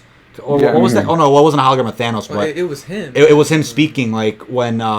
I think his name was, what was his name? The Other? I think his name was The Other. Because he kind of had like a projection on like that screen for Ronan. He was like, Thanos demands your presence now. Remember? Like, you can have like a projection like that for Thanos' face when he's looking for Loki. Like, that'd be kind of cool. That'd be badass. Yeah, or even just silhouette him out or anything. Just like, you don't even have to. Oh, that too, yep. Like, Loki. How's he traveling through time? Yeah, that's the thing. The Tesseract allows him to go through space, but is there a way to also manipulate space and time? The theory I saw was like the way time travel works in the MCU is by going to the quantum realm, which is a physical place, and you use that physical place to travel. So use the Tesseract to go to. Could that technically travel you through time? So Loki somehow learns of quantum technology, use the Tesseract to travel to an area where there's a quantum tunnel. Presumably, because I think the important thing about the time stone, the quantum realm is just an incredibly small scale. But if you can manipulate space, could you not just make yourself as small as you could with pin particles? That's true too. Yep. Like, because the important thing is with the time stone, a lot of people forget, we've never actually seen it be used to travel in time. It's been used to manipulate time. Yeah, but it's never been used to outright. Is that even possible though with the time stone, or is it just able to rewind? We don't really know. We've never seen it be used like that. Yeah, I wonder if it's more of like the time stone in the MC, kind of like if you're here on the timeline, like here's the timeline, okay, and here's you. Like you can put yourself on top of the timeline, but then you pull the timeline underneath you, so you pull time forward or backward, but you can't hop to another timeline with it or go back to the like, you know what I mean? You can fast forward time or rewind time, like manipulate it as an axe, it seems like, but not necessarily like yeet off to another timeline with the time stone. Yeah, I see that. Wow. Because each stone is connected to its own timeline, so like that time stone affects time in that one. Like, so you could do like Doctor Strange did and go forward and backward or whatever. But as far as hopping, Doctor Strange saw other timelines or other outcomes of the battle, but we've never seen somebody like go to another timeline physically. Yeah, to actually go there. Yeah, I see that. That's really interesting. But I think that the Tesseract is definitely the way he'll time travel. Like, he'll just make himself tiny and time travel. Yeah, like will he appear in Thor: Love and Thunder? So the problem with that is then if Loki appears in Thor: Love and Thunder, it's a Loki that is only it's a villain. It's a villain. He's only lived up to 2012, so it's like there's no character development from Loki from 2013. That's my big thing about it. That's hard. Basically, just taking Loki and erase his character development. Because he's grown a lot. It still happened. This is just another Loki. I think the same thing worked with Gamora. It's just that they wrote him into a place where it was like, fuck, they had to die because their character arc was done. So the only option they have is restart it and redo it. You know. So, but if they redo it, by the fact they've rechanged the timeline, they can totally develop it in a totally different way. Like that was the thing about Gamora. I'd like the anti-hero arc. That's cool too. Good guy, not a bad guy. Yeah. And so Gamora is not going to be in any more Guardians movies, is she? Well, she's signed on for Guardians 3, so what I'm going to assume is that it's not going to be the same Gamora. I know, so it's like I think the solution is like bring her in a room with Nebula, show her all her memories from the past 6-7 years, and then make her know who she is. Like that could be a solution. Even if it's not, it could just be the journey of let's find Gamora and convince her she's part of us. Like they still all love Gamora and still want her there, but she's a different person, and they have to sort of pull her back into the Guardians. Yeah. So do we think Guardians 3 is the end of a trilogy and that's the last one? Well, apparently they want to do more Guardians films, but with a different team. So similar to how Avengers is getting shaken up a little bit. So like with I could see keep some and rotate out some team members. I say you give Drax and Rocket send-offs because apparently there's a rumor that Drax's family is somehow still alive. So that's really interesting that Thanos didn't actually kill them. I'd like to. So I actually have a different set. I think if anything, if there's anyone you keep, it's Rocket and Groot. Yeah, give us Rocket and Groot, Thor, Captain Marvel. I don't know. She's too strong. Well, I'd like to see Rocket, Groot, Thor, and then the rest of them totally different. So yeah. Star-Lord and Gamora go live happy life. That's cool too. I like that too. Family. They can pick them back up later for like appearances somewhere down the road, and then they can send Drax off to be with his like family or something. That works. And then just keep Rocket and Groot. I think they're the perfect connective tissue, to be honest. I like them, but it's just like there's a rumor too. Again, it could be fake, but that Rocket meets a female like raccoon, I guess, that's made the same way he is. Yeah, by the High Evolutionary, which that's what I always thought the High Evolutionary would be how they introduced Beta Ray Bill, too. Yeah, you have Lila the raccoon, then you have Beta Ray Bill, you have possibly Adam Warlock. What about, ever heard of Michael Korvac? I've heard of Michael Korvac, yeah, I've heard of Michael. So there's a lot of potential with the High Evolutionary. And I definitely think that keep the Guardians of the Galaxy going, but maybe Rocket and Groot, and because I just think Rocket and Groot are good, and the more their relationship is fine. Like that. Also, again, it's one of these things as well, just logistically as well, in terms of like actors can go, but like the thing is like Bradley Cooper and Vin Diesel, they only have to come in for a few days to do their audio lines for the movie. The other actors have to properly commit months to being there on sets and stuff. Right. They just come in for some voice lines. Yeah, and you get the motion capture. You like Sean Gunn, doing and you could just use the Guardians as a kind of what's up in the cosmic MCU, whereas most of the stories are Earthbound. You can see the Guardians dipping around in space doing different shit, and they kind of keep you with the what's up on the up and up with the space people. It seems like a good team. They can just totally rotate out the team members, bring them back. All right. Lila was the otter. Excuse, not a raccoon. Thanks for the correction. An otter, not a raccoon. So that's Rocket's love interest in the comics. She's an otter. I think she's robotic like Rocket is, I guess. But does she swim? But an otter instead of a raccoon, if that makes sense. There was a rumor for the voice actress for that. What was the name? It's the person Bradley Cooper was. Is that Lady Gaga? What? Lady Gaga. Because there was a rumor because Bradley Cooper had like something going on with. A Star Is Born. A Star Is Born. And there was a rumor that she was. Is all this gonna be in Guardians 3? Yeah, we're talking. That's all Guardians. Those are all Guardians 3 rumors right now. But the High Evolutionary 100% sets up so much. Speaking of which, Sean Gunn, James Gunn's brother, who has just said that apparently James Gunn's going to be doing rewrites to the script to go along with the fact that the film was delayed and it's now because it was supposed to come out before Thor 4. That's what I'm thinking. It was supposed to be long. Like at the time that was this was meant to come out about the same time as like fucking not too long even after Thor 3. Well, I think it was always meant to be because James Gunn confirmed it was always meant to be after Avengers 4, but definitely not Phase 5. We're talking Phase 4. And now it's getting I'm pretty damn sure it was meant to be before because it was meant to have shot a long ass time ago. I think it was meant to start shooting right after Endgame wrapped up. I think because James Gunn tweeted out one time after Avengers 3 and 4 is when Guardians 3 would take place, but I don't think he anticipated a Thor 4 before that. Well, because he's doing Suicide Squad, and then all that scandal that he was involved. Yeah, well, that's what led him to do Suicide Squad, and that delayed Guardians 3 by like 3-4 years. What do you think they're gonna call it? Volume 3. Just volume. I think they're going to call it MP3. MP3? Remember, he got the MP3 player at the end of the second one. Yeah, but you break the consistency, man. My OCD is going crazy on that. Yeah, but the whole basis of the second one being called Volume 2 is he gets to tape Volume 2. I know. That makes sense. He doesn't get a Volume 3 tape. He gets an MP3 player. I think it's possible. So let's transition to Hawkeye. Let's try to get Hawkeye in before we close it off. Yeah, the Hawkeye stuff. Probably my least. Wouldn't it be called Ronin instead of? Well, apparently there's scenes shot that take place when he's Hawkeye. They take place when he's Ronin, which is really cool. There's some 5-year gap fill-ins that we need to show more Ronin. That's true. It's also about him passing the mantle to Kate Bishop, which is great. That's his daughter. No, I think she's.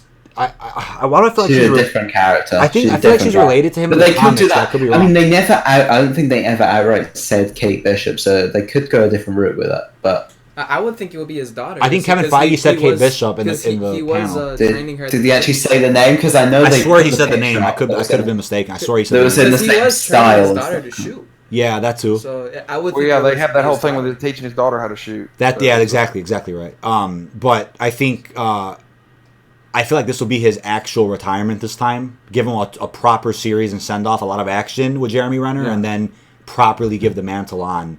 I think. Well, I think him dealing with the shit he did with as Ronin will just keep him from ever being able to really peak again. Yeah, that's really interesting stuff though. I'm excited for it. Probably my least anticipated my least anticipated is probably the WandaVision, personally. I mean, I just really like the Vision as a character. I really want to see what they do with him. That's why I'm anticipating. My most anticipated would be the Falcon Winter Soldier. That's Zemo's going to be in that comic accurate suit. I mean that's huge, man. There's a lot to look forward to. I honestly think Falcon Winter Soldier is my number one. I think that's my number one. Yeah, there's a lot of stuff, but I mean, in terms of Hawkeye, I think, like I said, I'd say Hawkeye's my second. You'll see him in Black Widow. That's inevitable, but that'll be filling in Budapest gaps. But I think in terms of his character going forward, it's a true retirement this time in the show. Do you notice how a lot of the Disney Plus shows very much pair with something else? Yeah. Yes, like Loki very obviously pairs with Thor, Love and Thunder, WandaVision with Doctor Strange, Black Widow with Hawkeye. They all have kind of been done in a way to parallel with something else. Quite clever. Yeah, I see that.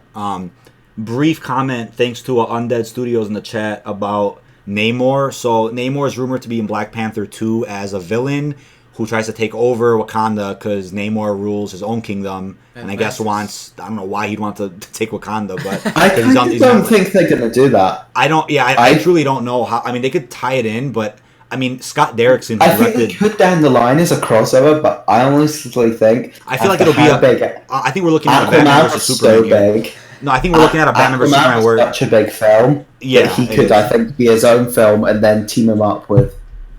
The last thing I'll say about it is I think it'll be something like Namor almost looks like a villain at first, but then he'll team up with Black Panther at the end to fight a bigger threat, and they'll put their differences aside as rulers of in the very early Avengers comics, Namor fought the Avengers.